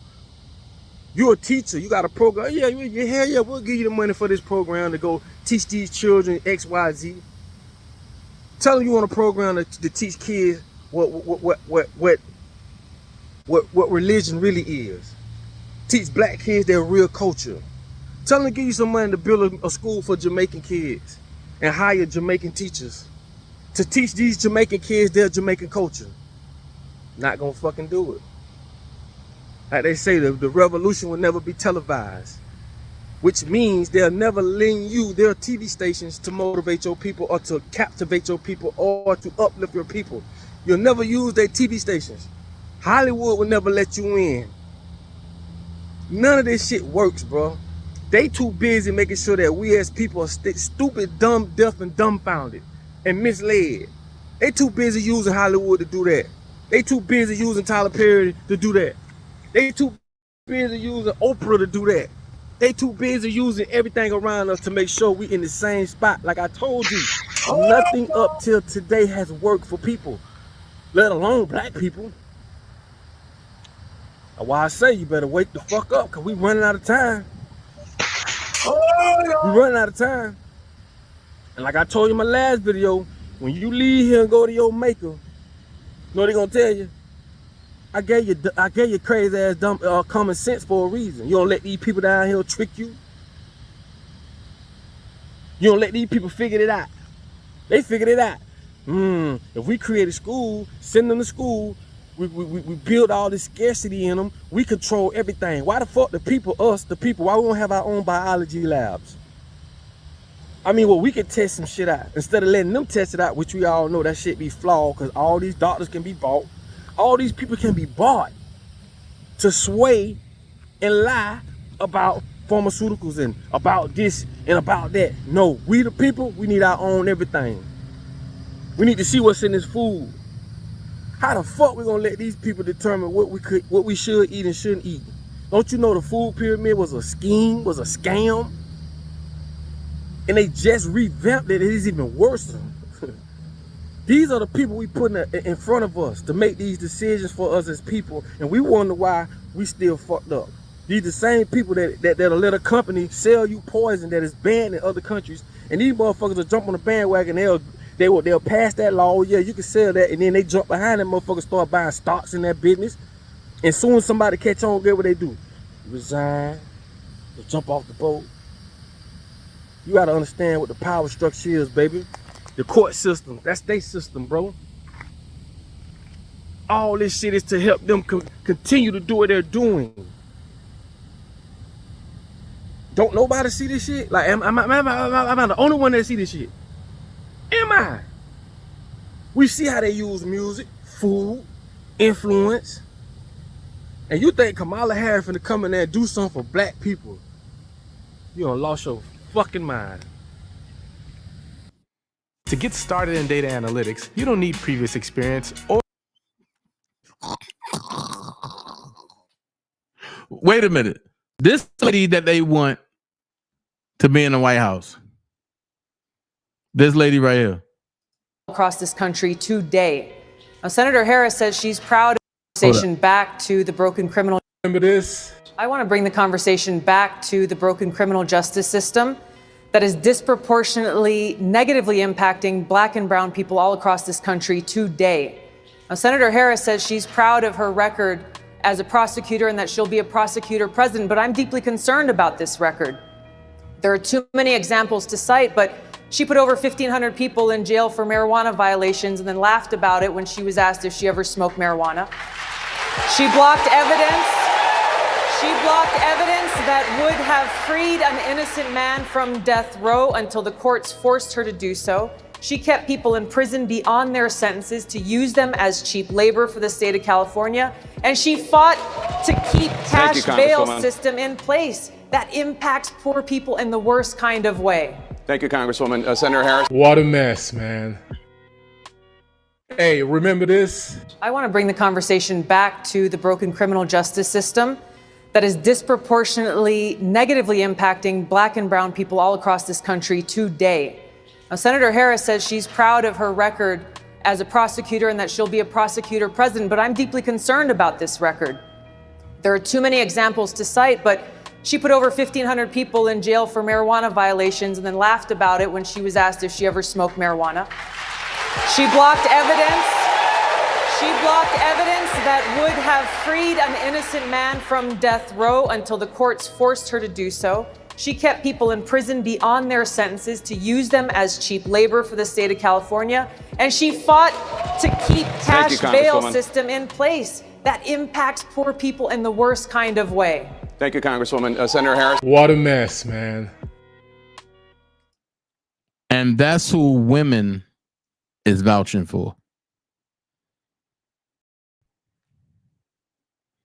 Which lead me to know that women are emotional creatures. And it's a reason why God said the man is the head and not the tail. It's a reason why woman was created to be the help meet, not the head meet. Some offices is just off limits to women. Just like some offices is off limits to men. So it's a no for Kamala Harris for me. Now I want to jump into something more sinister. And what I'm about to show, it might be a little triggering. So if it triggers you, I apologize. But I must talk about this because I am law enforcement as well. So I must talk about the facts of some things. Shout out to my sis for this collage, but I'm going to take the first one first, then the second one second. The idiot that was physically fit and able to wear a uniform in Chicago should never see the light of day again. Miss Massey was, from what I see, a woman who has deep faith in God. She called the police to help her, and they turned around and unalived her. Let's check this out. Slide 1. Dave Savini has been watching this video very closely. And Dave, what have you learned? Jim and Marie, I have been examining body camera footage and looking for anything that could have made Officer Grayson fear for his life or think it was in jeopardy. I also spoke with attorney Craig Futterman, who is founder of the Civil Rights and Police Accountability Project at the University of Chicago. Now, in these final moments, we see what was captured by these body cams. Futterman also reviewed those fatal moments and says officer's defense will probably be that he felt threatened for his life over that hot pot of water, but it has to be reasonable threat. And Futterman did not see any evidence of reasonable threats. In fact, he says officers are trained not to let people go into their kitchens for a very specific reason. I told y'all that yesterday. Part of what's immediately horrifying is that this is a situation that just didn't need to happen. In your analysis of this video, what do you see? What doesn't make sense to you? Well, first I saw a woman who is clearly a little bit out of sorts, but didn't look and didn't get off in appearance to any reasonable person that she posed a threat of harm. Would any reasonable officer in that situation reasonably believe that their life is threatened, such that they would take out their gun and pointed at her and threatened her life. It's a clear no. If you feel that someone is potentially threatening, where's the last place that you tell them or allow them to go? The kitchen, because guess what's in the kitchen right now? Where you are in that room, there's no weapons. She's unarmed. There's no knives in the kitchen. You have knives. You have hands. The officer immediately grabbed his gun and escalated. Went from 0 to 100 like that. Would you say that this event would have even called for the use of a taser? No. Futterman also says the officer got very agitated after she said, "I rebuke you in the name of Jesus," and then pointed a gun at her. She appears to have put her hands up for a moment, crouched down, and then reached again for that pot as he approached her. Futterman says he believes the officer created the threat in that situation, Jim and Marie. All right. At this point, when people were saying, well, I can't believe he shot her and this and this and this and this, you are no longer looking at person or on people activity. You are now dealing with a demonic force. And when she said, I rebuke you in the name of Jesus, that demon rose up. That demon rose up. So at this point, you are no longer looking at a person on people or a man or a woman. You're looking at a demon coming against the kingdom of God. So now it's good versus evil. Let's finish. All right. Thank you, Dave. It's weird. No. Nope. What do you want help with? Just wanted to see if I could help me. What do you want help with? What do you need help with? Nothing. I just wanted to see if I could help me. What do you want help with? Huh? What do you want help with? I heard somebody outside. Yeah, we checked your house. We checked your backyard. I walked all the way through all these backyards. We checked your front yard. We didn't see nobody. Yeah, so. Nobody's out here. You didn't see anybody? Nope. Nope. Checked the whole area. What up, Raymond? What took you so long to answer the door? Oh, I was trying to put on some clothes, sir. I'm sorry. I was trying to get I got you. All right. Is there anything else we can do for you? Huh? Is there anything else I can do for you? No, sir. Okay. Okay. All right. You doing all right mentally? Yes. Sure? My medicine and stuff. All right. Okay. I love y'all. Thank y'all. All right. That's not your black car, though. The SUV? Whose is it? You don't know? Someone just parked it in your driveway? They brought it to my driveway. And just left it? Mm-hmm. Yeah, let's run that. Yeah. 19, I got a 20 for you. Does anyone else live here with you? Somebody else. David Mary 43556. Yeah. You got a name? You got an ID or something? Take your name real quick. Attach this. See who we spoke to. They gunshot.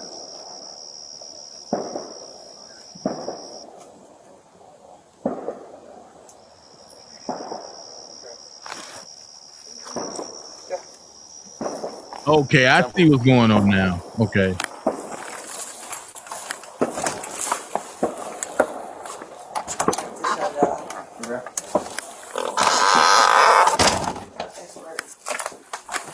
Why y'all in a house? Oh.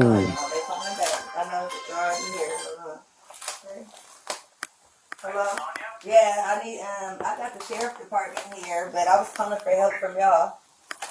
Okay, are you there with them? They're here in my house right now. Okay, I'll let you go so you talk to them. No, hold on, wait a second, sir. You can hang up, Codwell. It's good. For what? You're there with the deputy, correct? No, hold on, okay?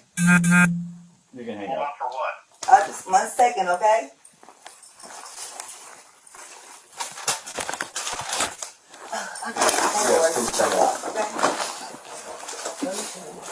Okay. At this point, hold on, what did I do? What's up? I got some paperwork. Can you grab that Bible, please? Yeah. Hey, I just need your name so we can get Here. Was there any damage previous to your car? Previous, yeah, it was. Okay, what was the damage? A dent, I believe. What about windows? Oh, it was something that happened earlier. Okay, perfect. What is your last? At this point, she's in fear for her life. That's why she don't want the person to get off the phone. Because now she's wondering why they inside of her house. So here's the thing that I'm getting right now. She might be a little on the sick side and she might be hallucinating, but you heard the gunshots outside. So that could have triggered her emotions of wanting to feel protected. Let's go ahead and look at this. Hold on. Last name. Shouldn't have to think about your last name. You're not in trouble. I just need to Massey. Huh? Massey. Yeah. You have an ID? That'd make things so much easier. Hold on. I got to take it back. All the way through all these backyards. We checked your front yard. We didn't see nobody. Yeah, nobody's out here. You didn't see anybody? Nope. Oh. Checked the whole area. Okay. What took you so long to answer the door? Oh, I was trying to put on some clothes, sir. I'm sorry. I was trying to get. I got you. All right. Sorry. Is there anything else we can do for you? Huh? Is there anything else I can do for you? No, sir. Okay. Okay. All right. You doing all right mentally? Yes. Sure? My medicine and stuff. All right. Okay. I love y'all. Thank y'all. All right. That's not your black car, though. The SUV? Whose is it? You don't know? Someone just parked it in your driveway? They brought it to my driveway. At this point, they were supposed to exit her house. And if they felt as though that there was a stolen car, they were supposed to run the tags and keep on moving. Let me back it up. After they ran the tags, if it came back to her, and they were supposed to keep on moving. But if it came back as somebody else, then they were supposed to go back to the house and question her.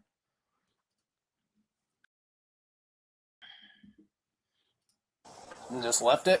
Mm-hmm. Yeah, let's run that. Yeah. 19, I got a 20 for you. Does anyone else live here with you? Somebody else. At this point, no officer was supposed to be in her house. David Mary 43556. You got a name? You got an ID or something? Take your name real quick. Catch this. See who we spoke to.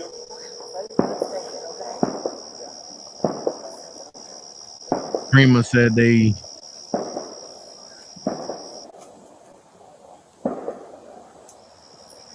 Where's Me Too at? Right. Where's Oak Cove? Several. Well, the YouTube version. The bottom set them off.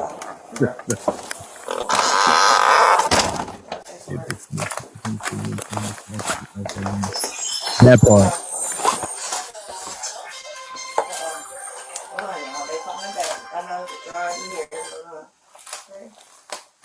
Hello?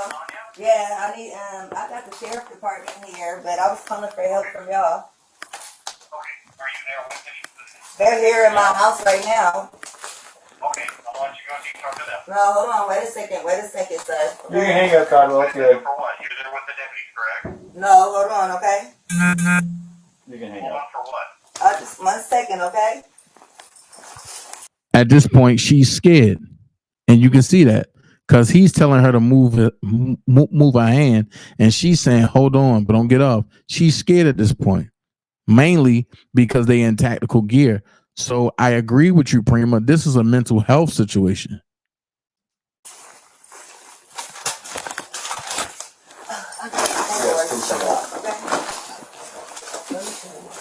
Okay? What's up? I got some paperwork. Can you grab that? Why is he checking her house? That would be my question. You don't even belong there, so why are you checking the house? Bible, please. Yeah. Hey, I just need your name so we can get out of here. Was there any damage previous to your car? Previous, yeah, it was. Okay, what was the damage? A dent, I believe. What about windows? Oh, it was something that happened earlier. Okay, perfect. What is your last name? Shouldn't have to think about your last name. You're not in trouble. I just need to text. Massey. Huh? Massey. This is truly a mental health case. You have an ID? That'd make things so much easier. I just need just driver's license will do, and then I'll get out of your hair. I want to show y'all my paperwork. I will get your paperwork. What paperwork? Okay. I got some paperwork. Well, just get your ID. Well, let's get your ID first, and then one task at a time here. Okay. Let me Here, grab your ID for me. Second of all, here's something that ladies, y'all should always know. If you call an officer out to your place, they are not supposed to enter without a female. They are not supposed to check you without a female.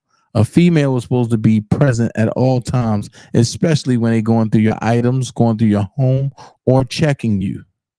Always keep that in mind. Okay. Your ID. One task at a time. So let's do an ID, and then you can dig around for your paperwork. I don't know where my ID is. you can send that stack right there, maybe. Okay. 1 second. Check on her. Let me get this. No, we don't need a fire while we're here. Right. Okay. Let me see. Okay. Where you going? Huh? Where you going? Away from your hot steaming water. Away from my hot steaming water? Yeah. Oh, I would rebuke you in the I know name about you. Raymond, you better fucking not. I swear to God, I'll fucking shoot you right in your fucking face. Okay, I'm sorry. Drop the fucking top! The fucking paperwork. What paperwork? I got some paperwork. Well, just get your ID. Well, let's get your ID first, and then one task at a time here. Okay. Let me Here, grab your ID for me. Okay. Your ID. One task at a time. So let's do an ID, and then you can dig around for your paperwork. I don't know where my ID is. you can send that stack right there, maybe. Okay. 1 second. Check on her. Let me get this. No, we don't need a fire while we're here. Right. Okay. Let me see. Okay. Where you going? Huh? Where you going? That's violation number one. She should not have been allowed to go into our kitchen. But second of all, they shouldn't even have been there. Away from your hot steaming water. Away from my hot steaming water? Yeah. Oh, I would rebuke you in the name of Jesus. Huh? Rebuke you in the name of You better fucking not. I swear to God, I'll fucking shoot you right in your fucking face. Okay, I'm sorry. Drop the fucking top! Hold on. I rebuke you in the name of Jesus. He said, huh? I rebuke you in the name of Jesus. She said, you better effing not. But here's the key to all of this. Why is he covering up the camera? Why is he trying to cover up the camera? Now, if the shooter has been locked up, which I believe he has been locked up, the other officer is the accomplice. He should go to jail too, because this is a violation. They teaches you in camera school, you cannot cover that camera at no time. And look what's going on.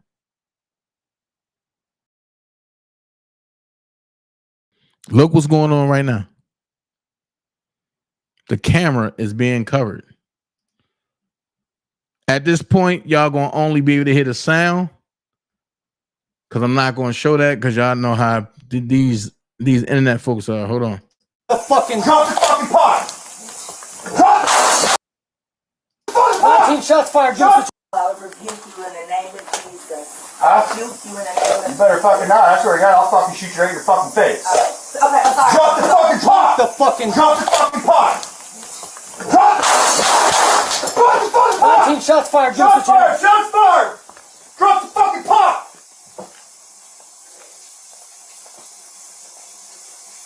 Bring EMS now. We got a headshot wound to the female. Headshot wound to the female. 1078. Fuck. I was on. I'm gonna go get my kit. Now, your headshot, dude. She's done. You can go get it, but that's a headshot. Okay. God damn it. God, fuck. Okay. Yeah, I'm not taking fucking boiling water in the fucking head. Okay. Let me rewind it here. This officer right here knows that they screwed up.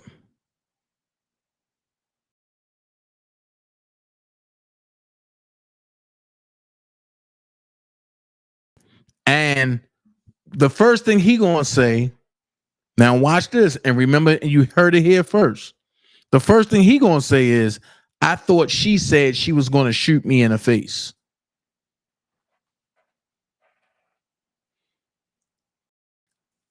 If anybody want to bet me on this, tell me how much you want to bet that when they go to court, he's going to say, I thought she said she going to shoot me in the face. That's why I reacted the way I reacted.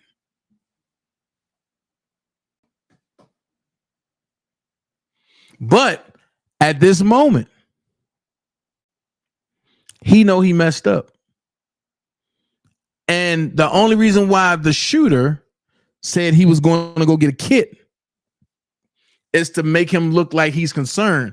But dude right here already told him a headshot to the face ain't no coming back from that. She gone.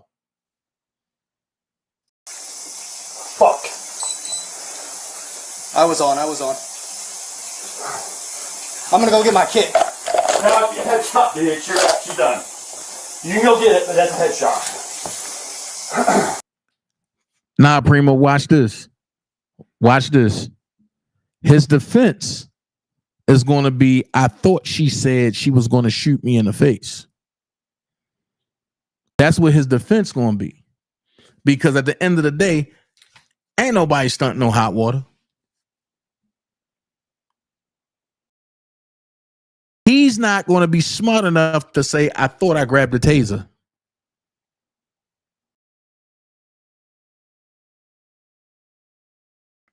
But what I want to know is why he didn't get locked up either. Pay attention. God damn it. God, fuck. And you heard what he said, God damn it, he's stuck now. And then this one, the one with the tattoos, he realized what he done. He had his camera off, fam. In Illinois, they are supposed to have them on at all times. Well, you know, Illinois run the same cameras that we run. So it's like your supervisor and can cut your camera on for that any time.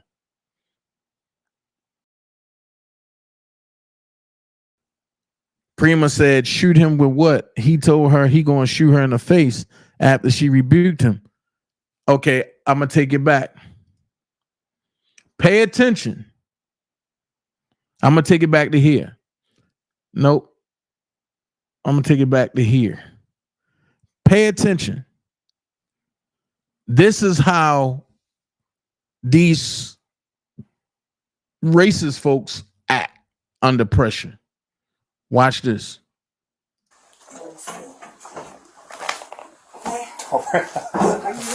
Huh? Where you going? Away from your hot steaming water. Away from my hot steaming water? Yeah.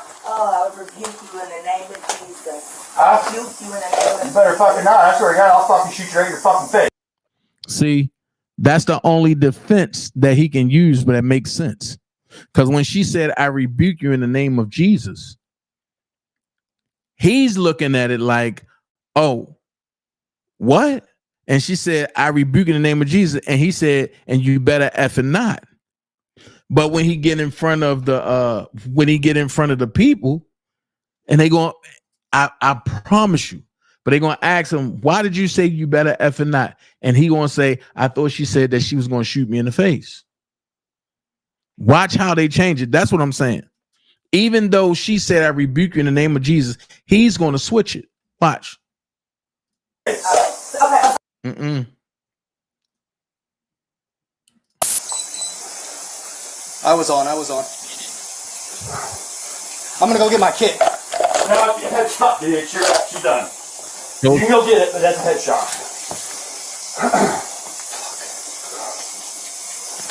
headshot.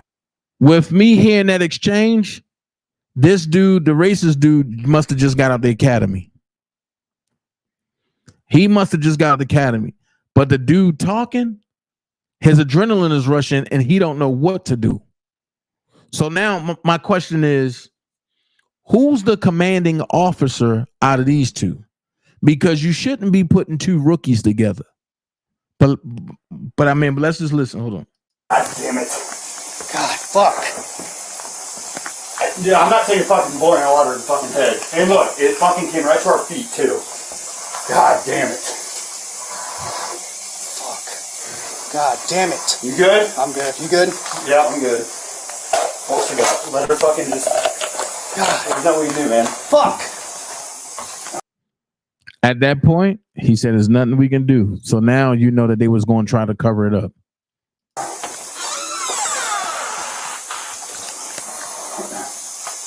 You good? Alright. Fuck. Well, I mean, you know, what else do we do?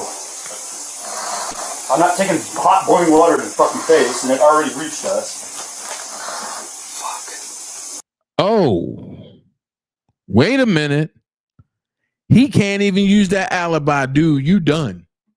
Because now he's saying, I'm not going to take a hot scalding water to the face. So now, and you can't even use that alibi. So now, here's the check it. Here's the checking point. You knew what you were doing. So now they're going to use this. Now they're going to use this as first degree premeditated murder. If she got a good prosecutor, I'm going to add premeditation to this.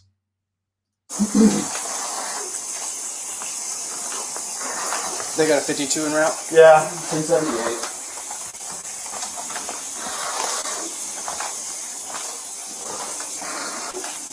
Right, premeditated. She's losing a lot of blood from the head.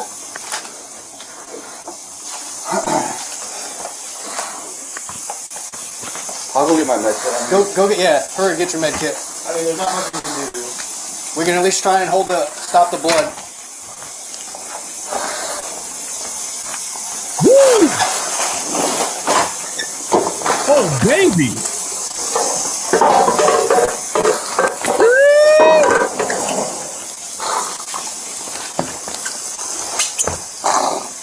She gone, bro.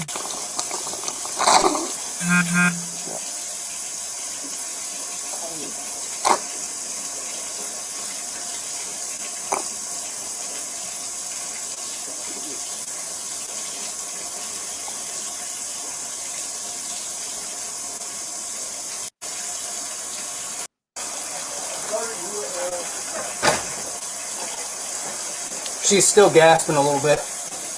We got an EMS coming. Hold on.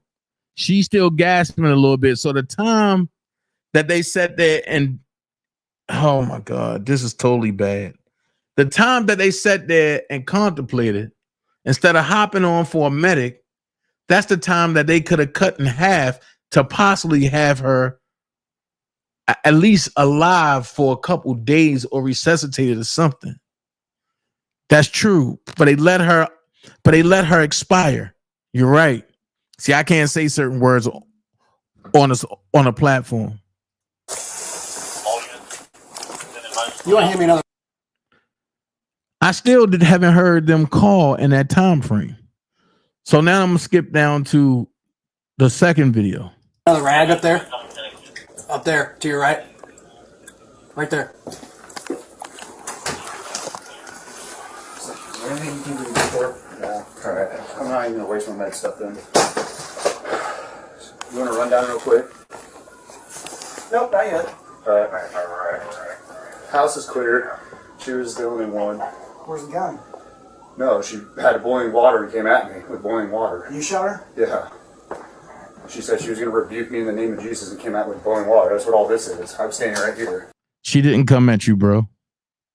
That's a lie. Alright. That's where he's landed. What do you all need for a moment? Just nothing right now. Just hang out. But hold on, dude got an Anarchy of Hell tattoo.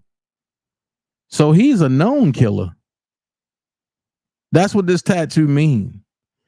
And every antler that's up here is a person that he killed. That's what it stands for.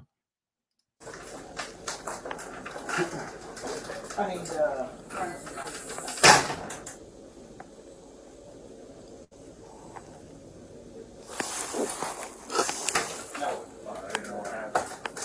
You still want me holding this pressure? Yeah. EMS is coming. She's still gasping. Okay.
She's still gasping a little bit. All right. Do we know where she's been hit? Monitor, I think in the eye. What? I think in the eye. I'm not for sure. Find the blue blood pressure cuff. Don't move that if you can. Copy. And over here.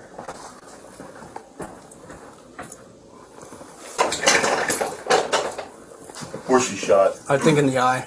Okay. That's where I've got the pressure at. We have an extra wound that you can tell?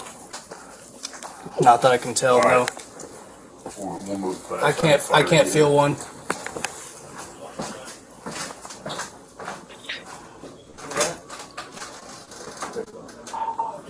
Go ahead and have them short. No. This crime scene. Stay out.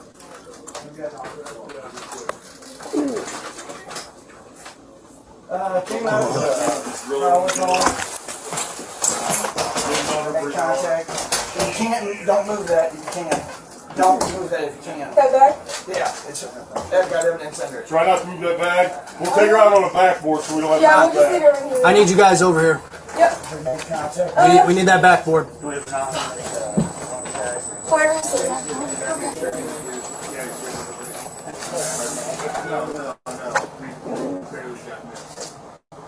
Alright, go ahead and get that down, get buckles out of the way. In the kitchen right You now. guys grab a backboard. Yep. Stay with him. Do what now? Yeah, it's legit good. Okay. She's still acting on breathing though. We'll get her on the backboard, get her in the bag and get her. Please try not to move this bag. Try to move that bag. Okay.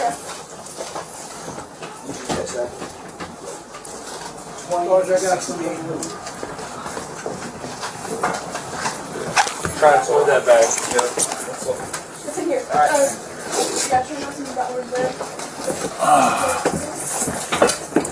Can I move this bucket behind you? Yeah, you're fine. I can't feel an exit wound. I'm not sure. I haven't seen one either. Okay.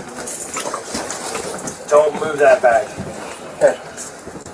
Do we know what caliber weapon she shot with? 9 mil. Okay. Alright, backboard, let's go. What are you trying to grab? Or do you want to be there? I would say we just need to grab her, bring her up over the blood. Okay. Yeah. Do you need me out of your way? Yeah, I'll go ahead and take what you got there. Hey, County, do we have any idea who she is? We were trying to ID her. I think her name is Sandra. They were out there earlier. I was a caller.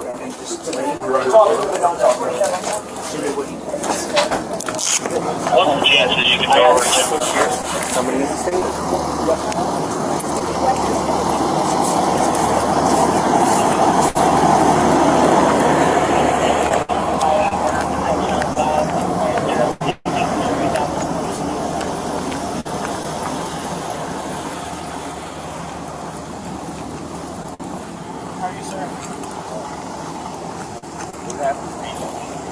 It's a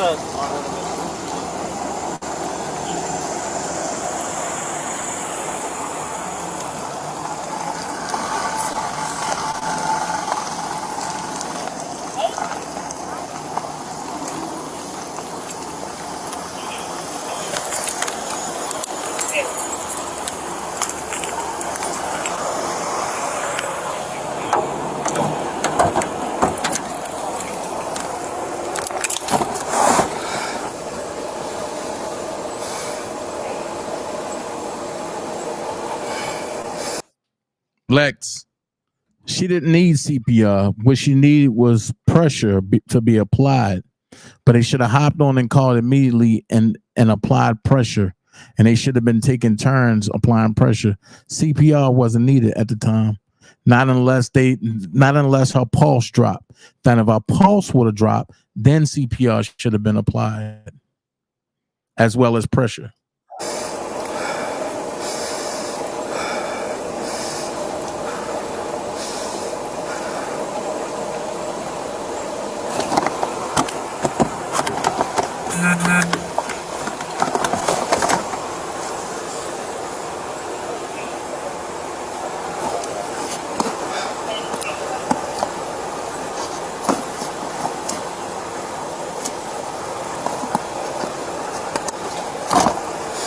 That part,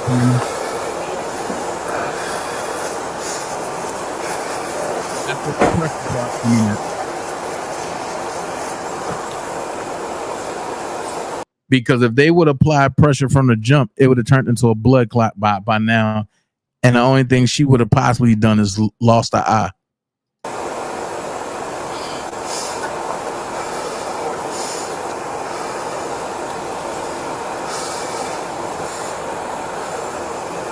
Hold on. Hold on. I see something that y'all don't see. Hold on. Why is he shaking? This is the signs of a rookie cop. He's shaking. Pay attention to the left hand right here.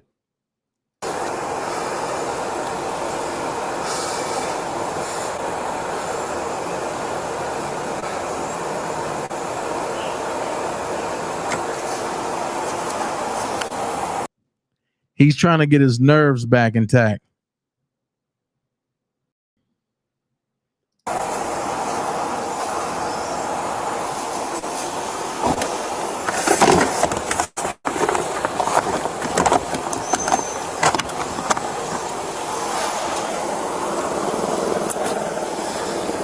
Fuck.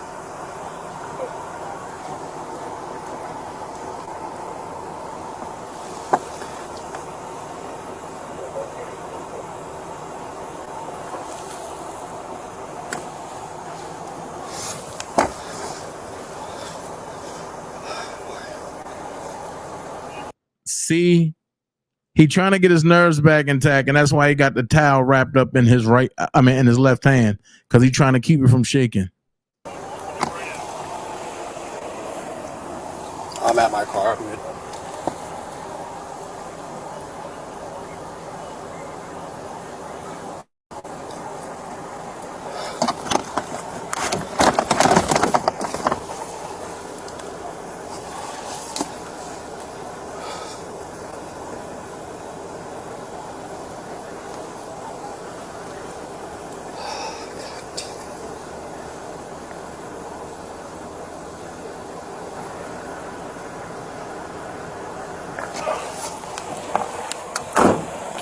You good? Yeah. All right, sure. What's this? There, turn that off. Oh. Oh. You're not supposed to cut that off. Oh.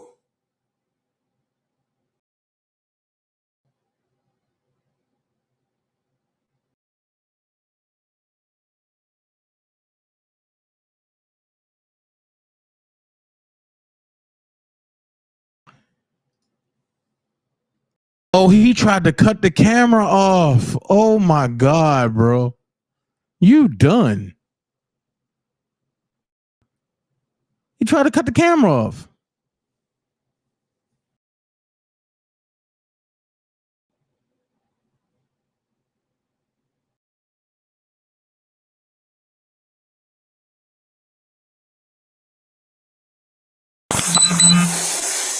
I was on. Hold on. So he cut the sound of the camera?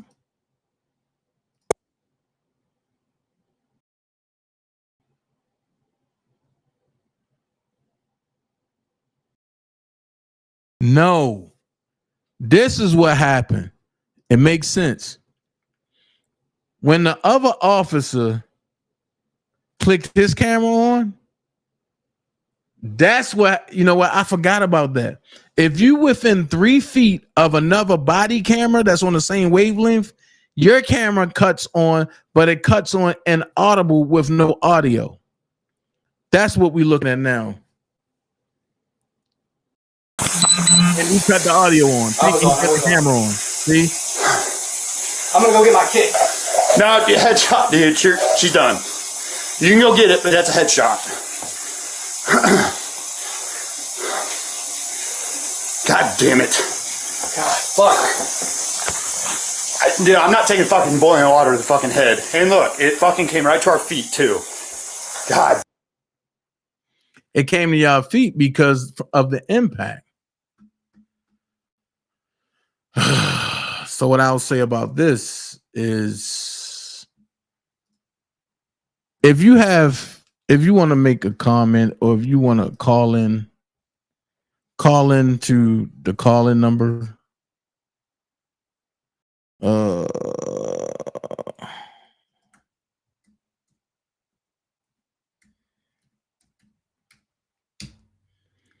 Call in the call-in number. I want to hear from you. I want to hear from you. What y'all think on this matter?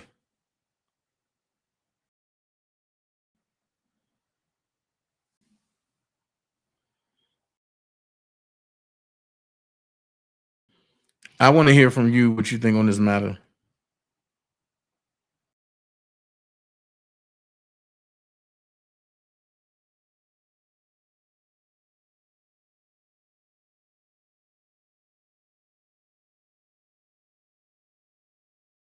That lie won't fly. We saw the video. So call in if you want to say something. If not, then I'll let it fly. But call in if you want to say something. 404-914-7986.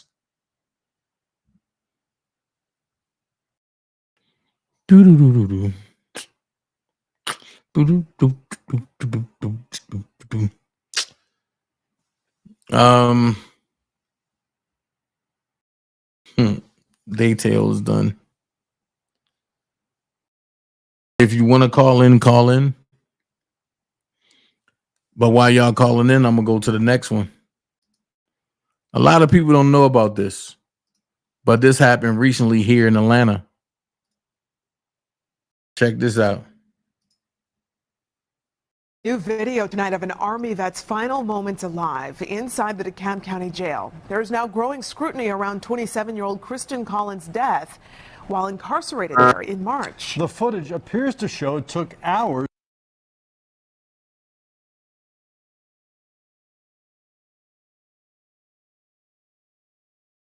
You're live on the Dana J Show. How can I help you, caller?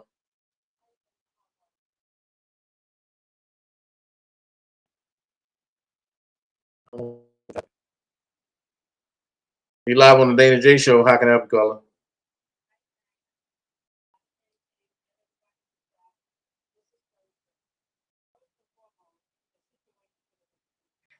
Hold on, Teresa. Hold on, because I don't know what just happened. Hold on.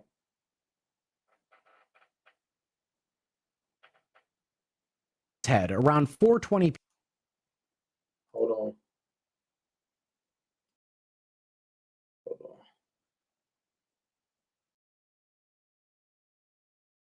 Trying to get you on here. Hold on. Say something.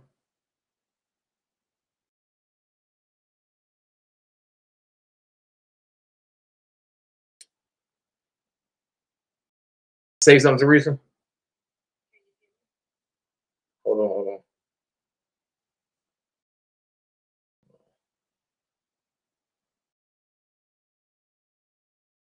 Say something now.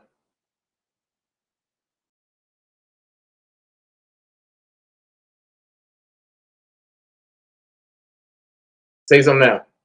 Can you hear me? Yeah. All right.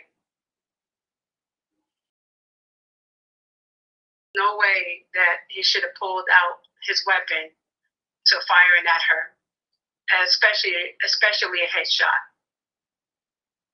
I'm a trained officer as well, and we always was told in training, you have to diffuse a situation before escalating. Anything that's escalated to diffusing.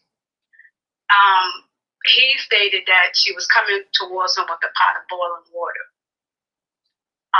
Why didn't he just tase her? Mm-hmm. Mm-hmm.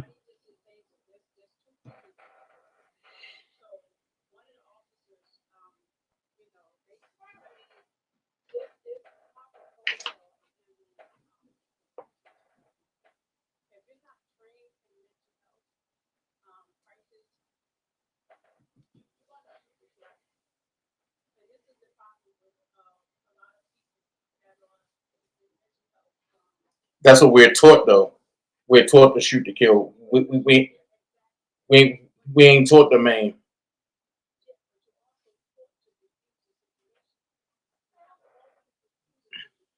That's true. Or if you can't defuse it and you let your partner do it, and you hand off.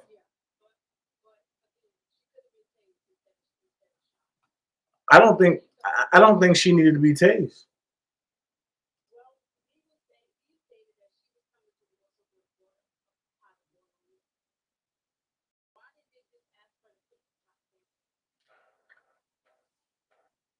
That was the first thing they should have done. Ask her to put the pot down nicely because in her mental state of mind, she doesn't know. She just thinks there's two police officers in her house, and she probably felt like her life was threatened. When you're dealing with people with mental health crisis, you see there's to be honest, a lot of police officers is not trained to dealing with people in mental health. With mental health crisis. They're not. And the first thing they want to do is to shoot instead of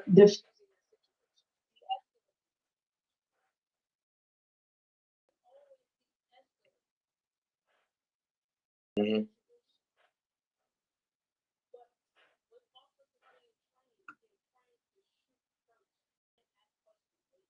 Mm-hmm.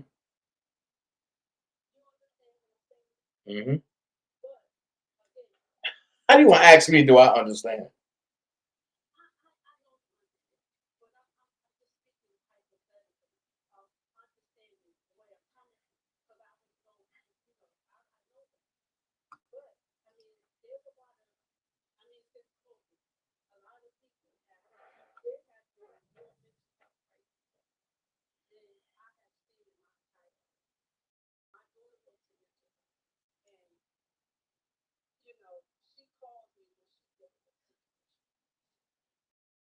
Which is wrong.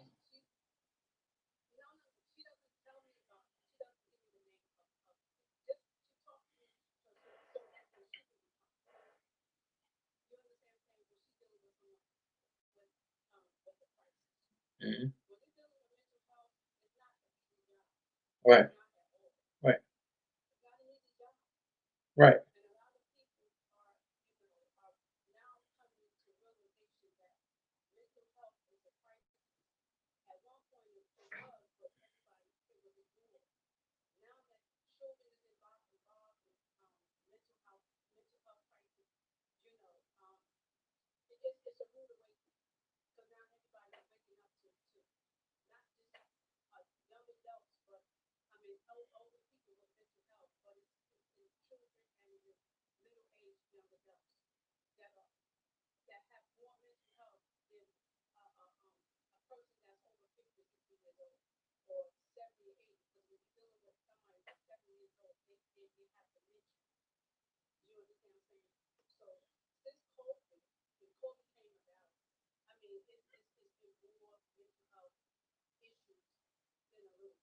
Right.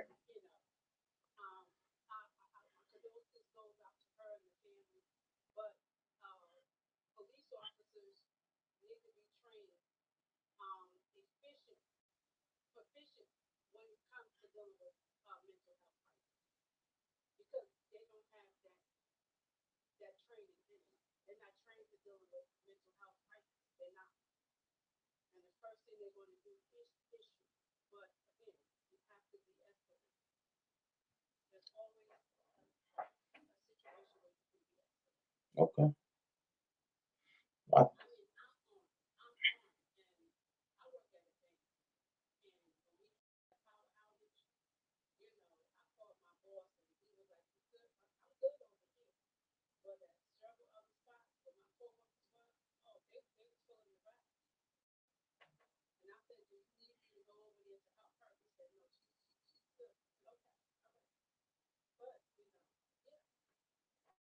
Okay.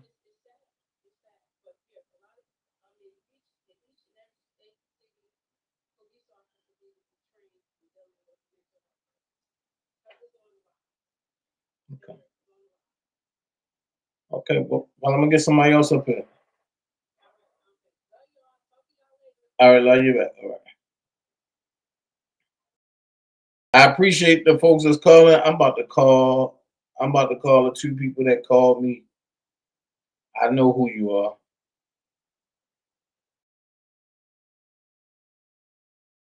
I'll call them back in the order that they called. Everything gonna be all right.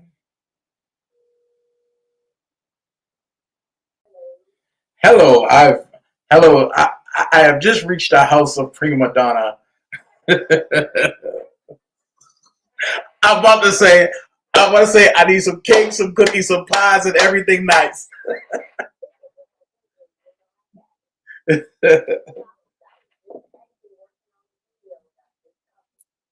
Oh really? Oh, I want to see that.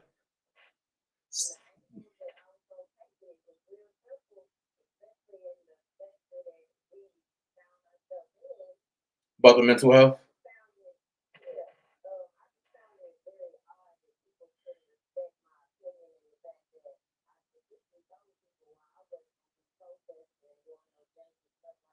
Mm-hmm.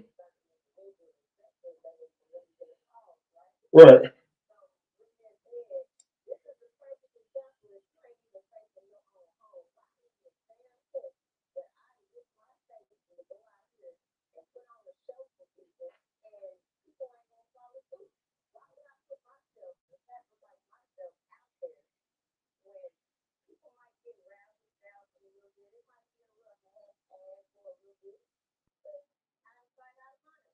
Facts. Facts.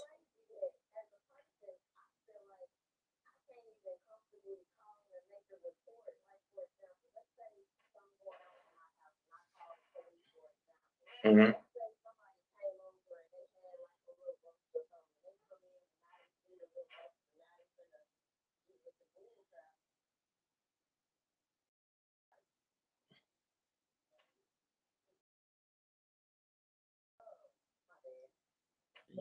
You at work? Oh, yeah.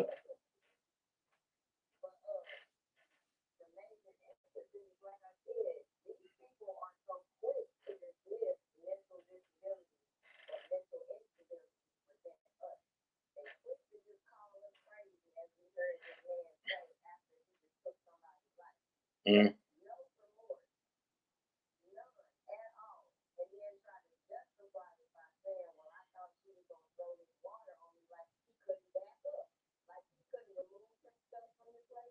Mm-hmm.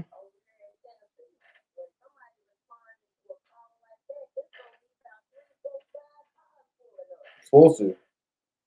It's supposed to.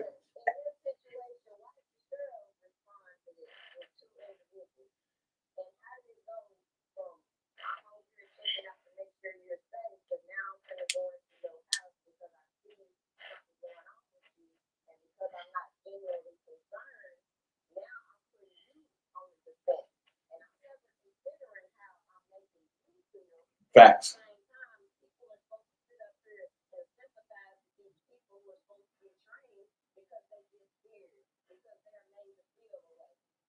Facts. No, it's not. And everything you're saying.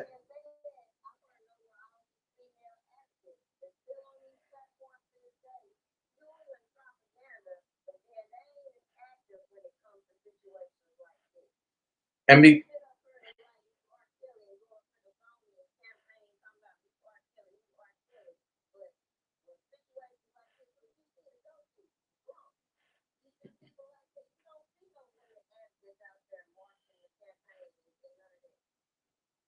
That part.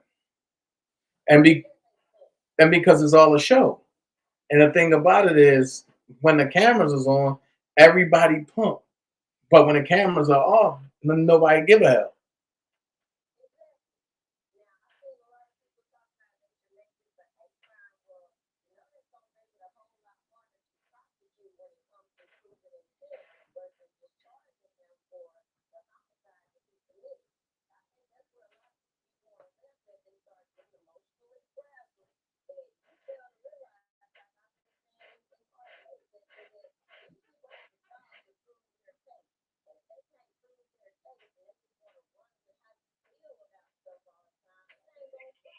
Mm-hmm.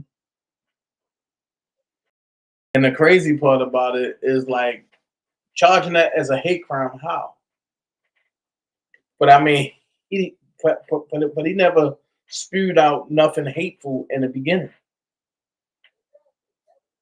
So it's right. So it's like when you saying that that's a hate crime, but it's not a hate crime.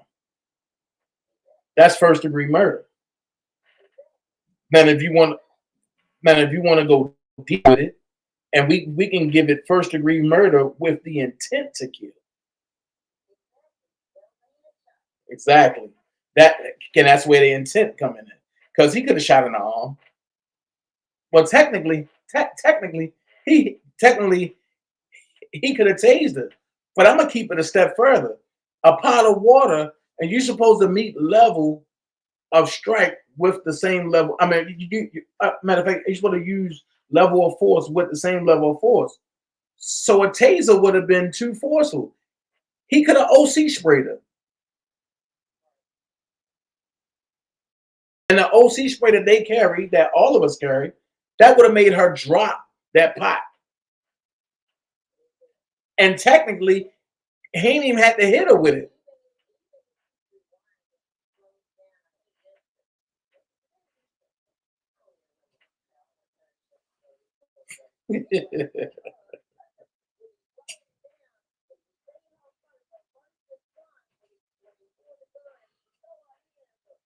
Uh-huh.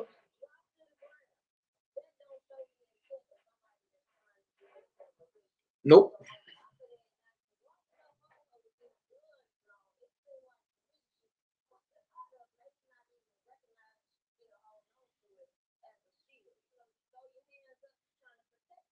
Yep.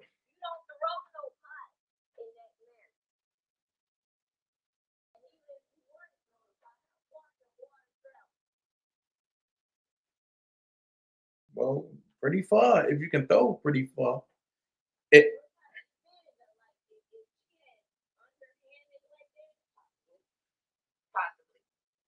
But you can see the way she threw her hands up kind of over her face. She's more so trying to shield her face. Ain't that what a girl was pointing? Yep. Oh, okay. A lot of people don't act there like they slow to reflexes and how people initially respond. And you don't know how you're going to respond. Two people walking up to you with a gun. That part. And secondly, even if he needed some ID for his little report, as I saw other people talking about, he could have got that on the porch. See, that's why I'm a little standoffish when it comes to officers coming inside my home. I don't care if I called you or not. You're going to sit outside. The fuck? Excuse me. You're going to sit outside. You're not coming in here and be looking around and see what you might find. That's going to left real quick.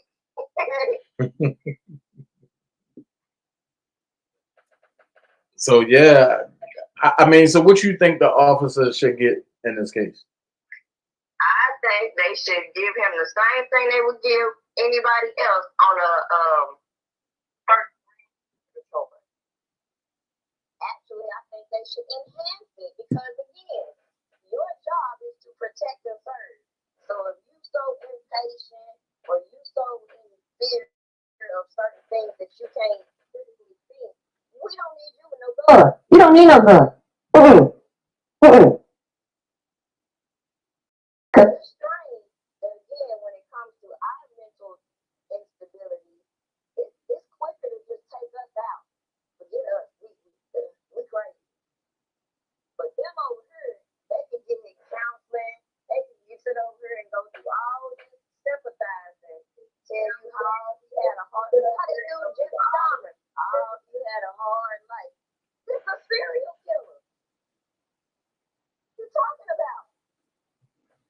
That part. A proven serial killer. So, no, these people sympathize with the wrong people. They combative with us and then wonder why we defensive. Now, as an officer, I'm pretty sure he could read the same thing we read, that she's not trusting of him. And some people will try to look at all this just an angry, crazy black woman. Yeah, disregard how she's feeling because I want to assert the fact that she's making me feel away.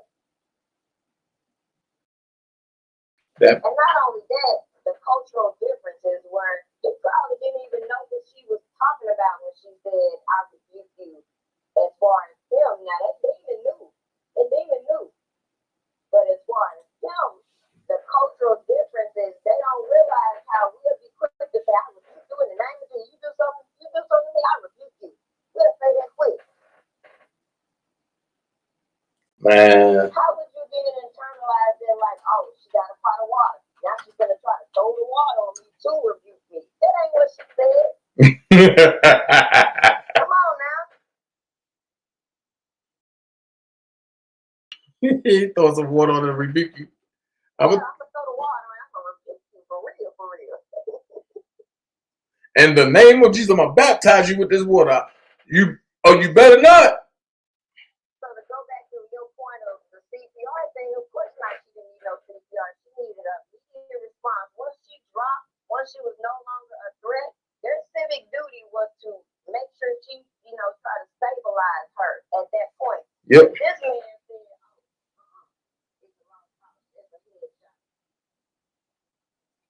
Yeah, his job.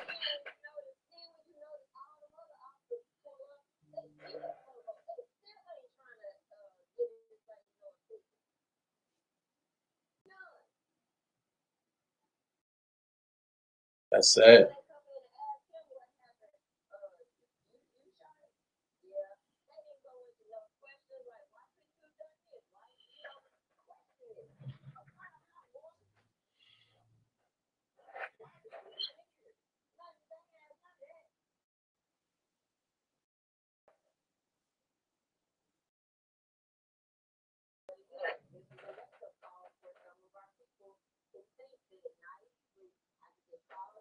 when they supposed to come help me, you gotta also guard yourself. Like I said, they ain't coming in my house, period, point, but I don't care what's going on. We gonna sit outside, we gonna talk. They ain't coming in my house, period, point, but I don't care what's going on. I feel you on that one. Guard yourself. Like I said. But that was just pretty much my thoughts on the situation. Like I said, I'm still out here looking for me too. Especially since Timmy Tim out here showing out stuff and got some of these so-called advocates capping for him and his so-called quote-unquote missing daughter. But again, they quiet in the sand when it comes to situations like this.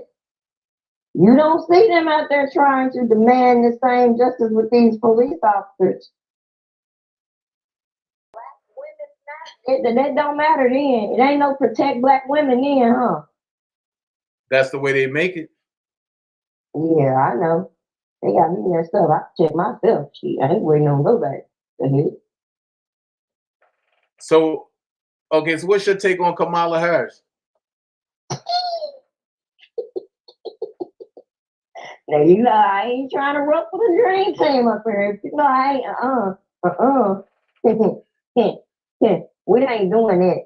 I don't have nothing good to say about her, so I'm just gonna pass through that topic right there.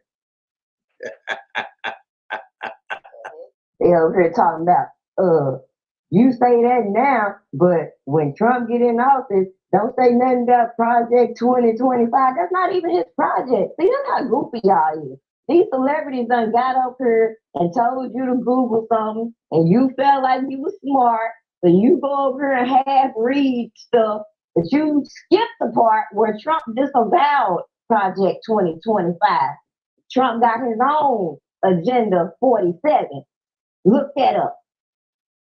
But see, a lot of people don't want to understand the truth. They don't want to hear the truth. So I just let it be known, just like before one of my mods sent me this thing about Trump's signature. This is Trump's signature right here on a hat. They tried to forge it, but they talking about, oh yeah, Trump support Kamala Harris. This is Trump's signature right here.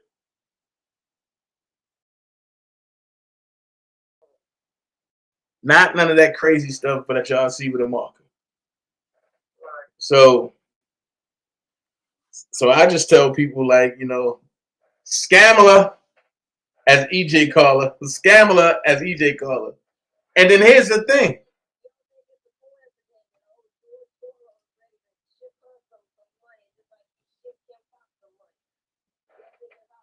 George Soros shipped at 81.5 million. I mean, yeah, 81.5 million.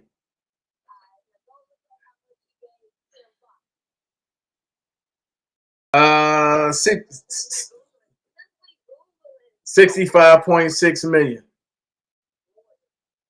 No, I'm talking about for the initial. I'm talking for the initial. It was 65.6 million. Together, altogether, he gave her 234 million. Get into the Epstein money, old Kamala got either.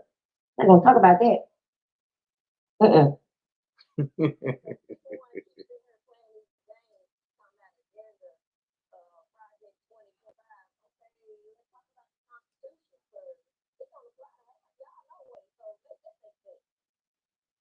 Ooh, now you're going deep.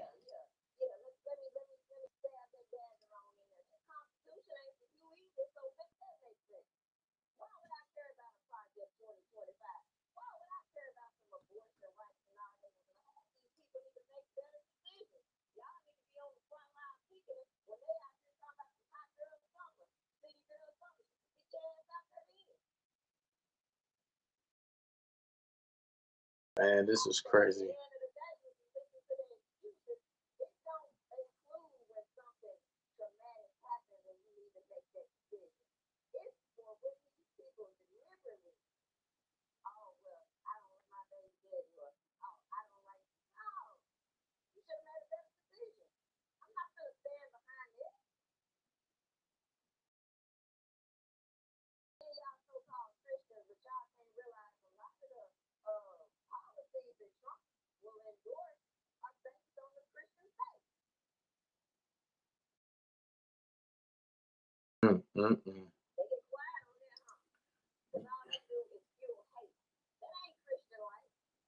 That part. And I will say that.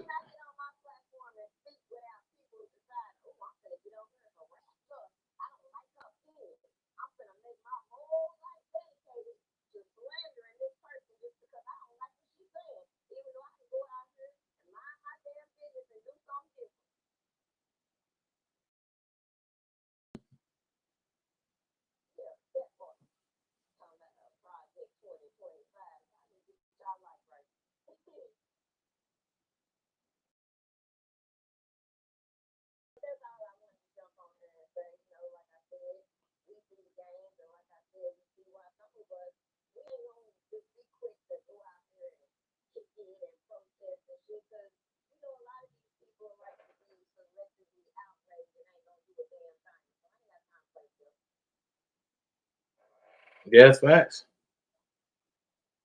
That's totally facts. And this is weird because I'm just oh no, I would have freaked out. Did you see when the pro Hamas people released maggots at the Prime Minister hotel? They put maggots on every floor at their hotel in DC. Oh my God. See. Yeah. Because the Israeli president came to speak in DC yesterday.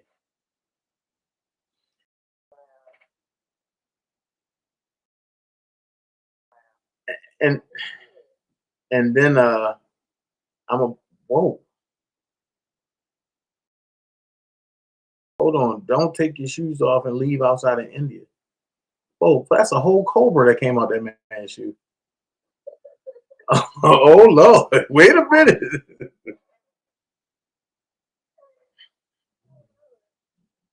Man, this is crazy. Like the memes on Twitter right now is crazy.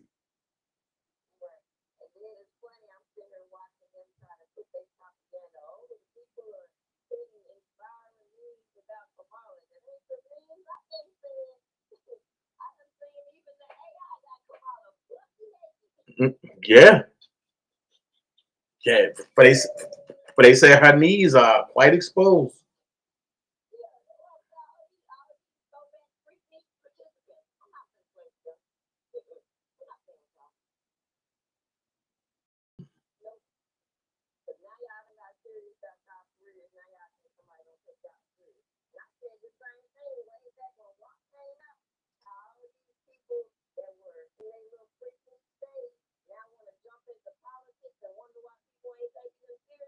Mm-hmm.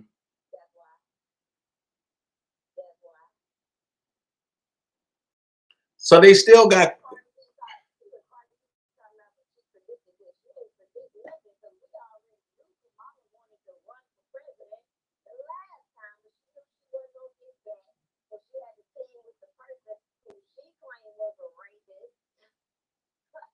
See,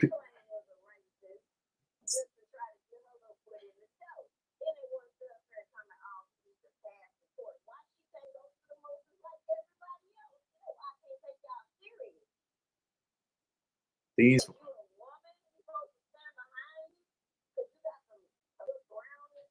You ain't us.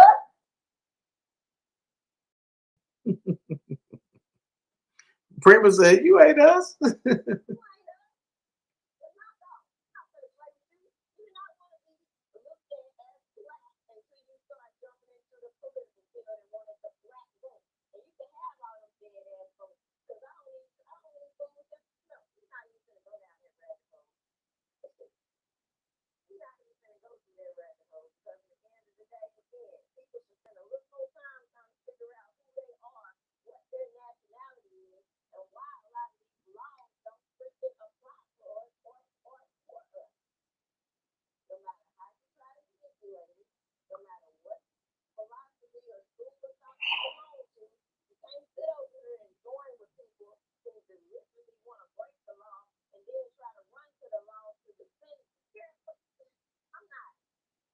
Hold on. Wait a minute. Hold on. So hold on. Harris fake boycotts intend use speech, right? That explains why Barack Obama is not backing her now, because now, so it's going down. Dems shamefully shun ally, and then it says protesters take over Capitol Rotunda. Well, if the protesters took over the Capitol Rotunda, ain't that an insurrection? So why, when not even the Proud Boys, why when Antifa and the shaman go in, all of a sudden it's an insurrection?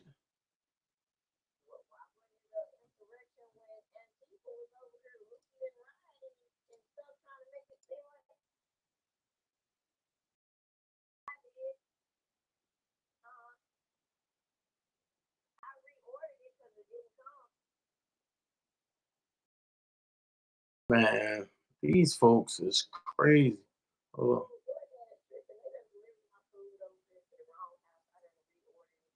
on.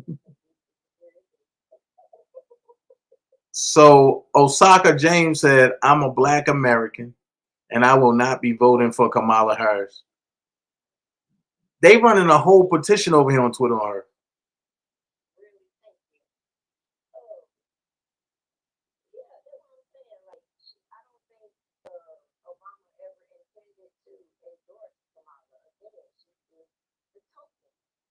Right. And she's the enemy of everybody.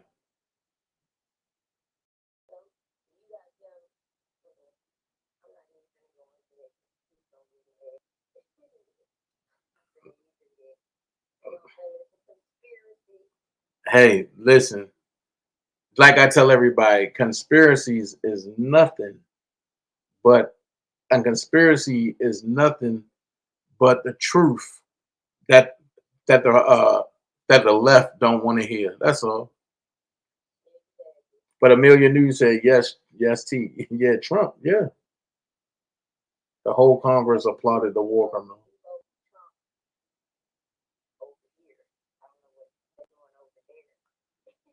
Yeah, this is crazy. Kamala Harris, she compared ICE to the KKK in a Senate hearing.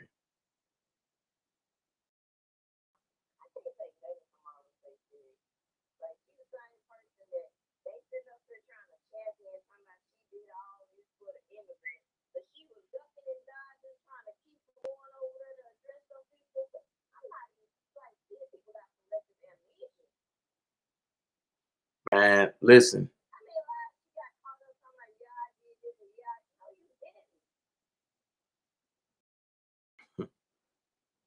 Listen. Watch.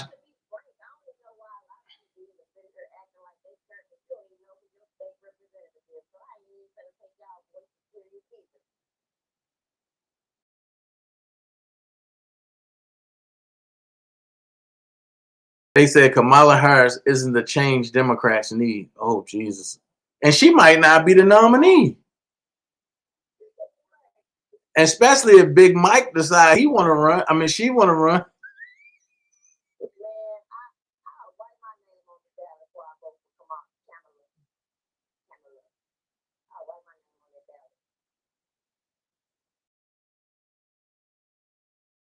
Man.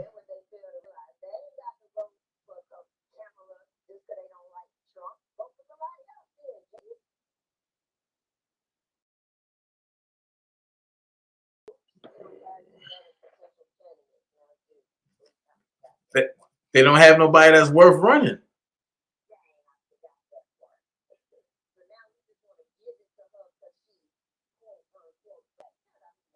And you can't do that.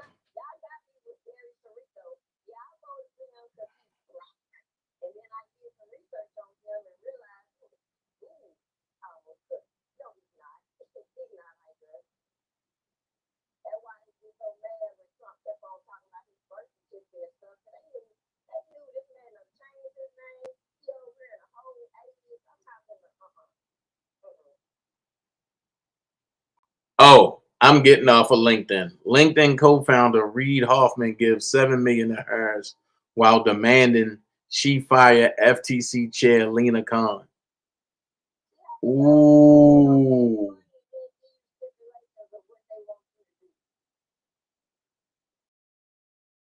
Ooh. This is getting ugly.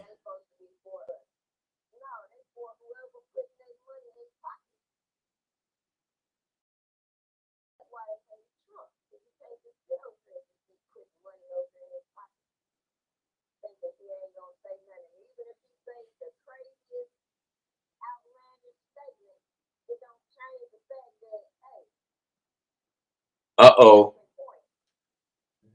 I'm wondering, was this a setup? Because just in 54 minutes ago, the House passes resolution condemning Kamala Harris' border failures.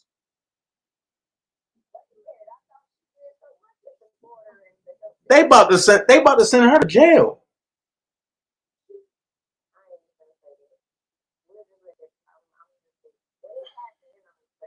Right.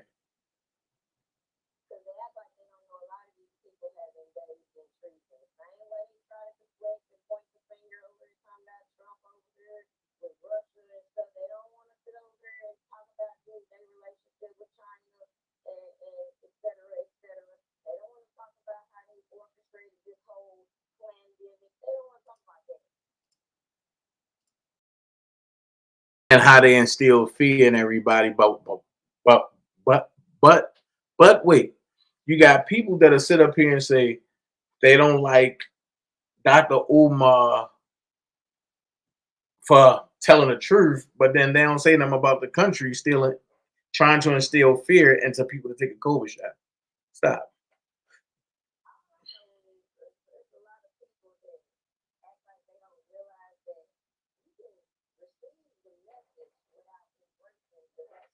Right.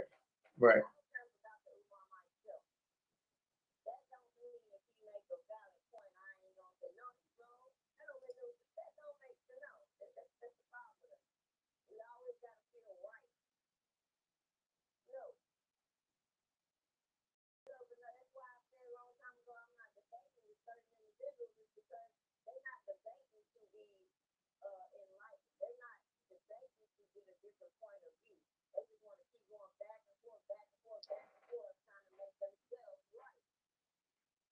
This, wait a minute.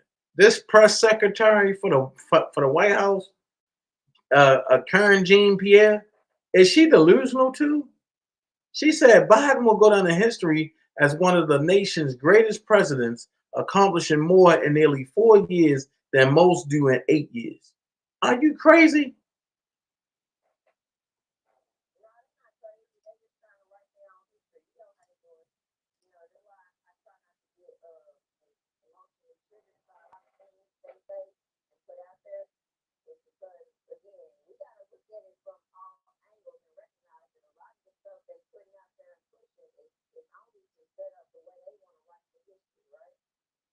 Mm-hmm.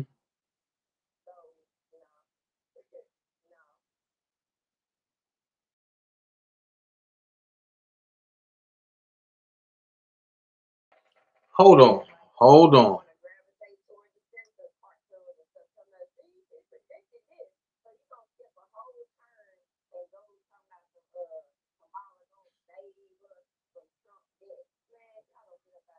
Wait a minute. Hold on. Time out.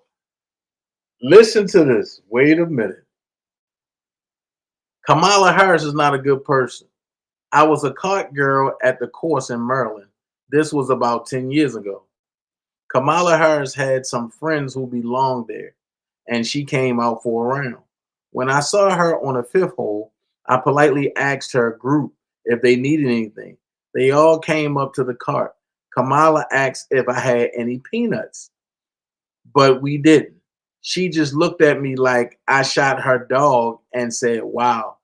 Then she asked if I had any Skittles, but we didn't. She said, you guys need to get it together in a bitchy tone. She then got 4 Tito shooters and complained how expensive they were. She didn't leave me a tip, nor did she say thanks.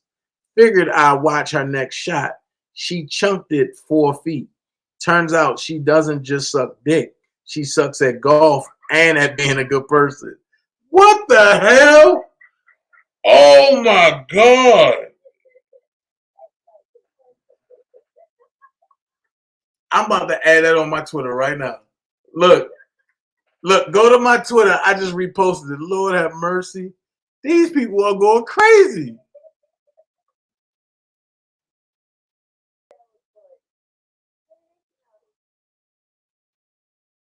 Wow, like, yo, this is wild.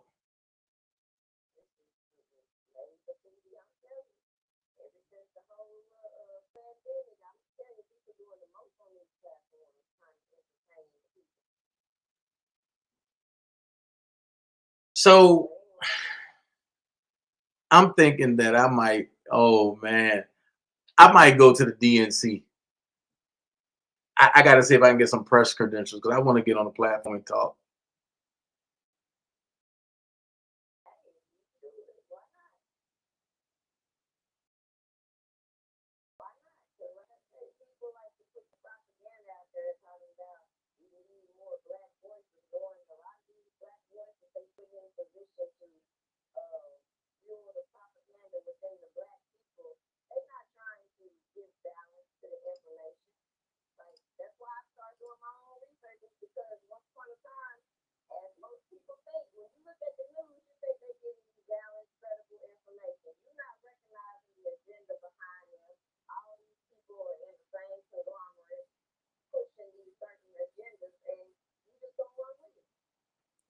So hold on.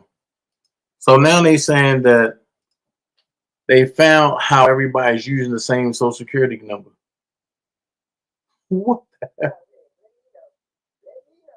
Wait a minute. What is going on? Hold on. You supported though at the Democrats have allowed for Jew hatred to run rampant in America in an effort to win the Muslim vote in key states like Michigan and Minnesota. They love jihadist Muslims.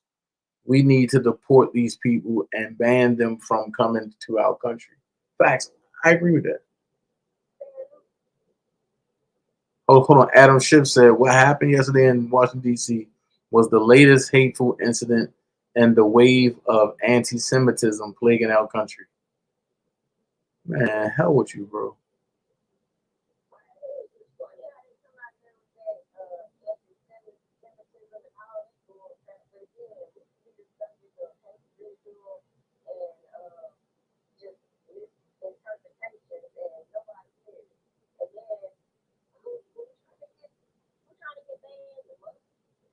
But yeah, they trying to.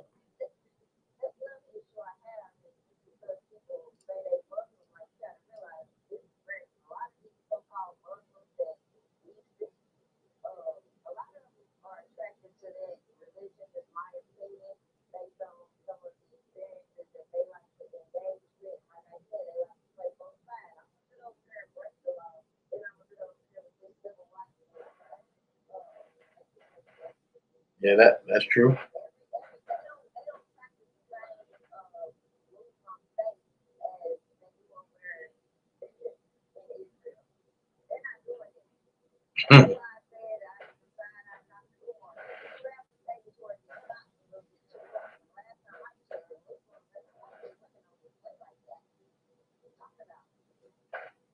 Yeah, you got a point.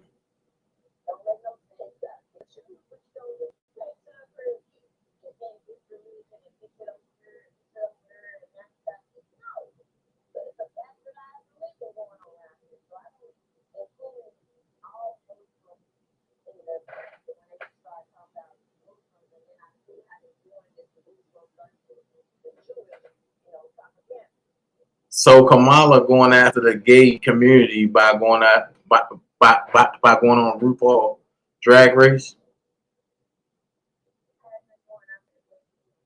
because you know RuPaul is spokesman for them, so she trying to get that vote.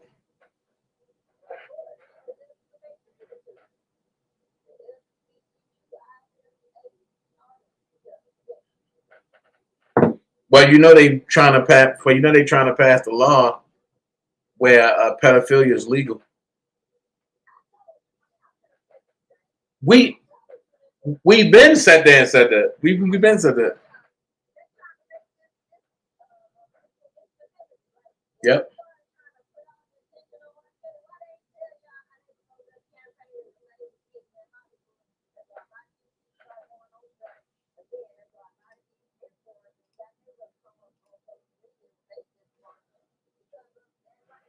Mm-hmm.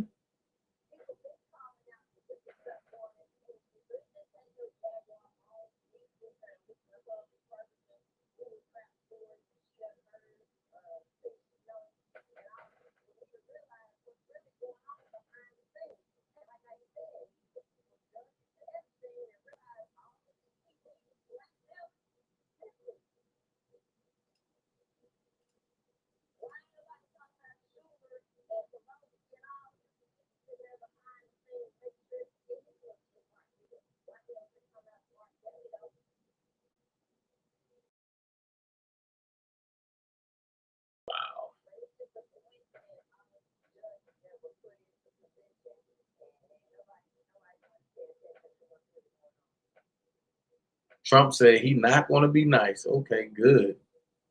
Send them to jail the same way. Send him to jail the same way they try to send you to jail. That's how I put it.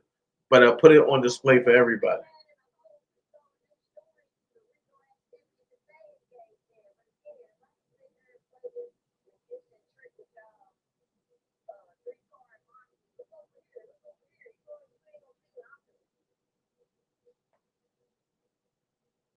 Mm-hmm.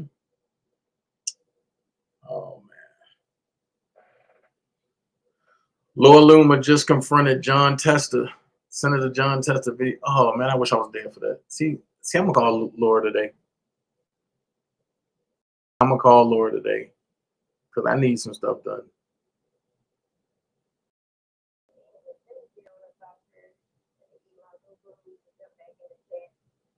Okay, because I'm about to get off anyway. I'm about to go grab me something to eat myself.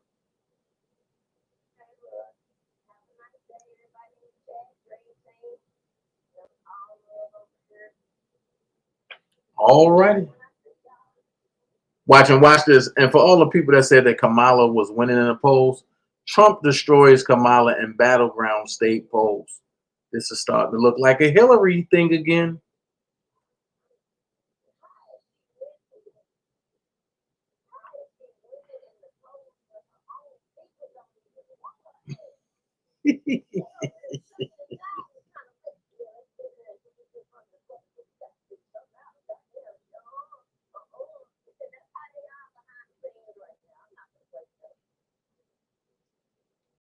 Man, this is about to be bad. Gavin Newsom running for president in 2028. Oh, God.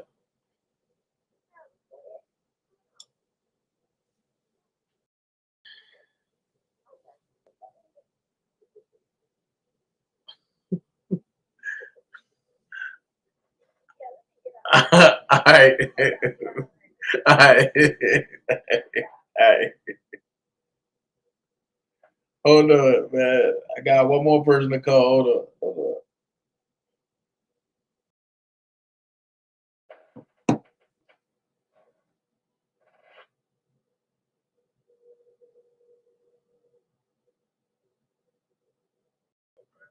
What's going on, fam? You know it.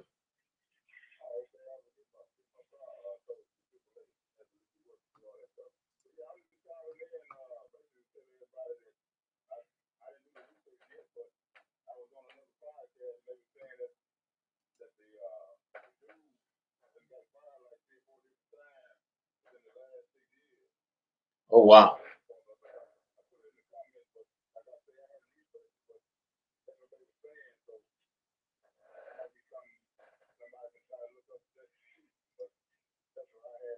You know, I'm definitely going to look at it. I'm definitely going to look at it.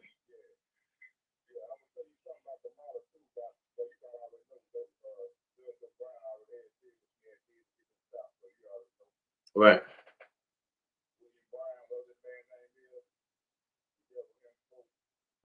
Hmm. Right.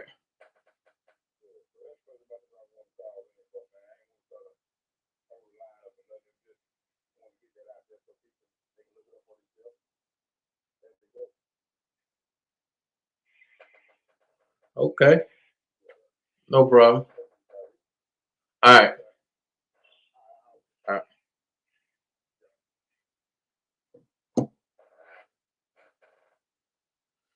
You know, they keep coming in. Keep coming in. All right, well, I ain't going to hold you. I'm about to get up off here. Y'all be blessed. And I'll be back later, I think. All right? So check it. You don't have to be great to get started.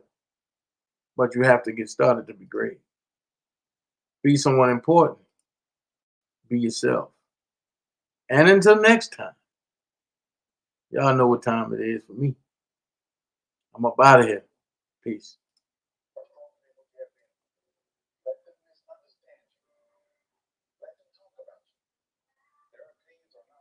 I need you to keep applying pressure, stay committed to yourself, and keep being authentic, no matter what they say or do. Don't you dare doubt your value. Don't you dare doubt your worth. Keep shining like you do, and stay locked in with God. God do not create a lock without his key, and God do not create a problem without a solution. Listen to me. You are stronger than what you have been through.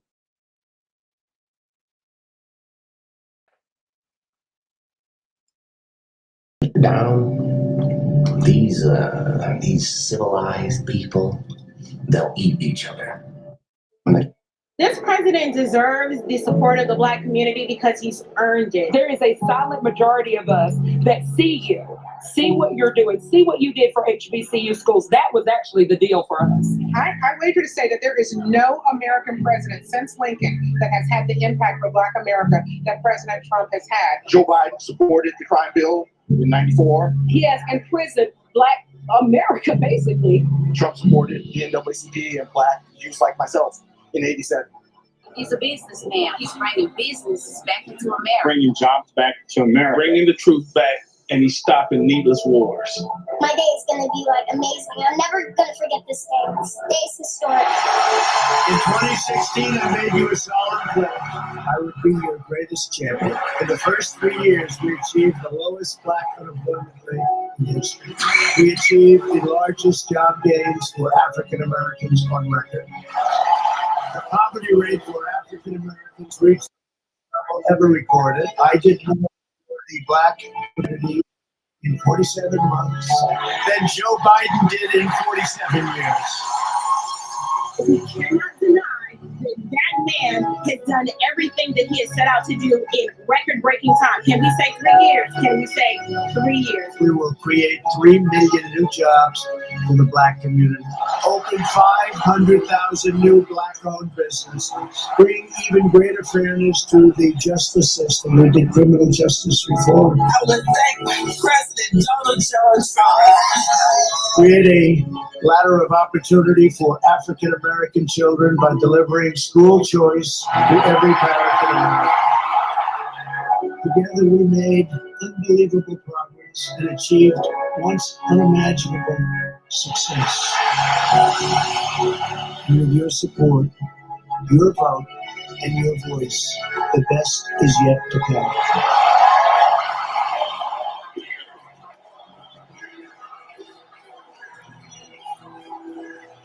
You can expect us to come out in droves in your support. For absolute certainty. That's a certainty.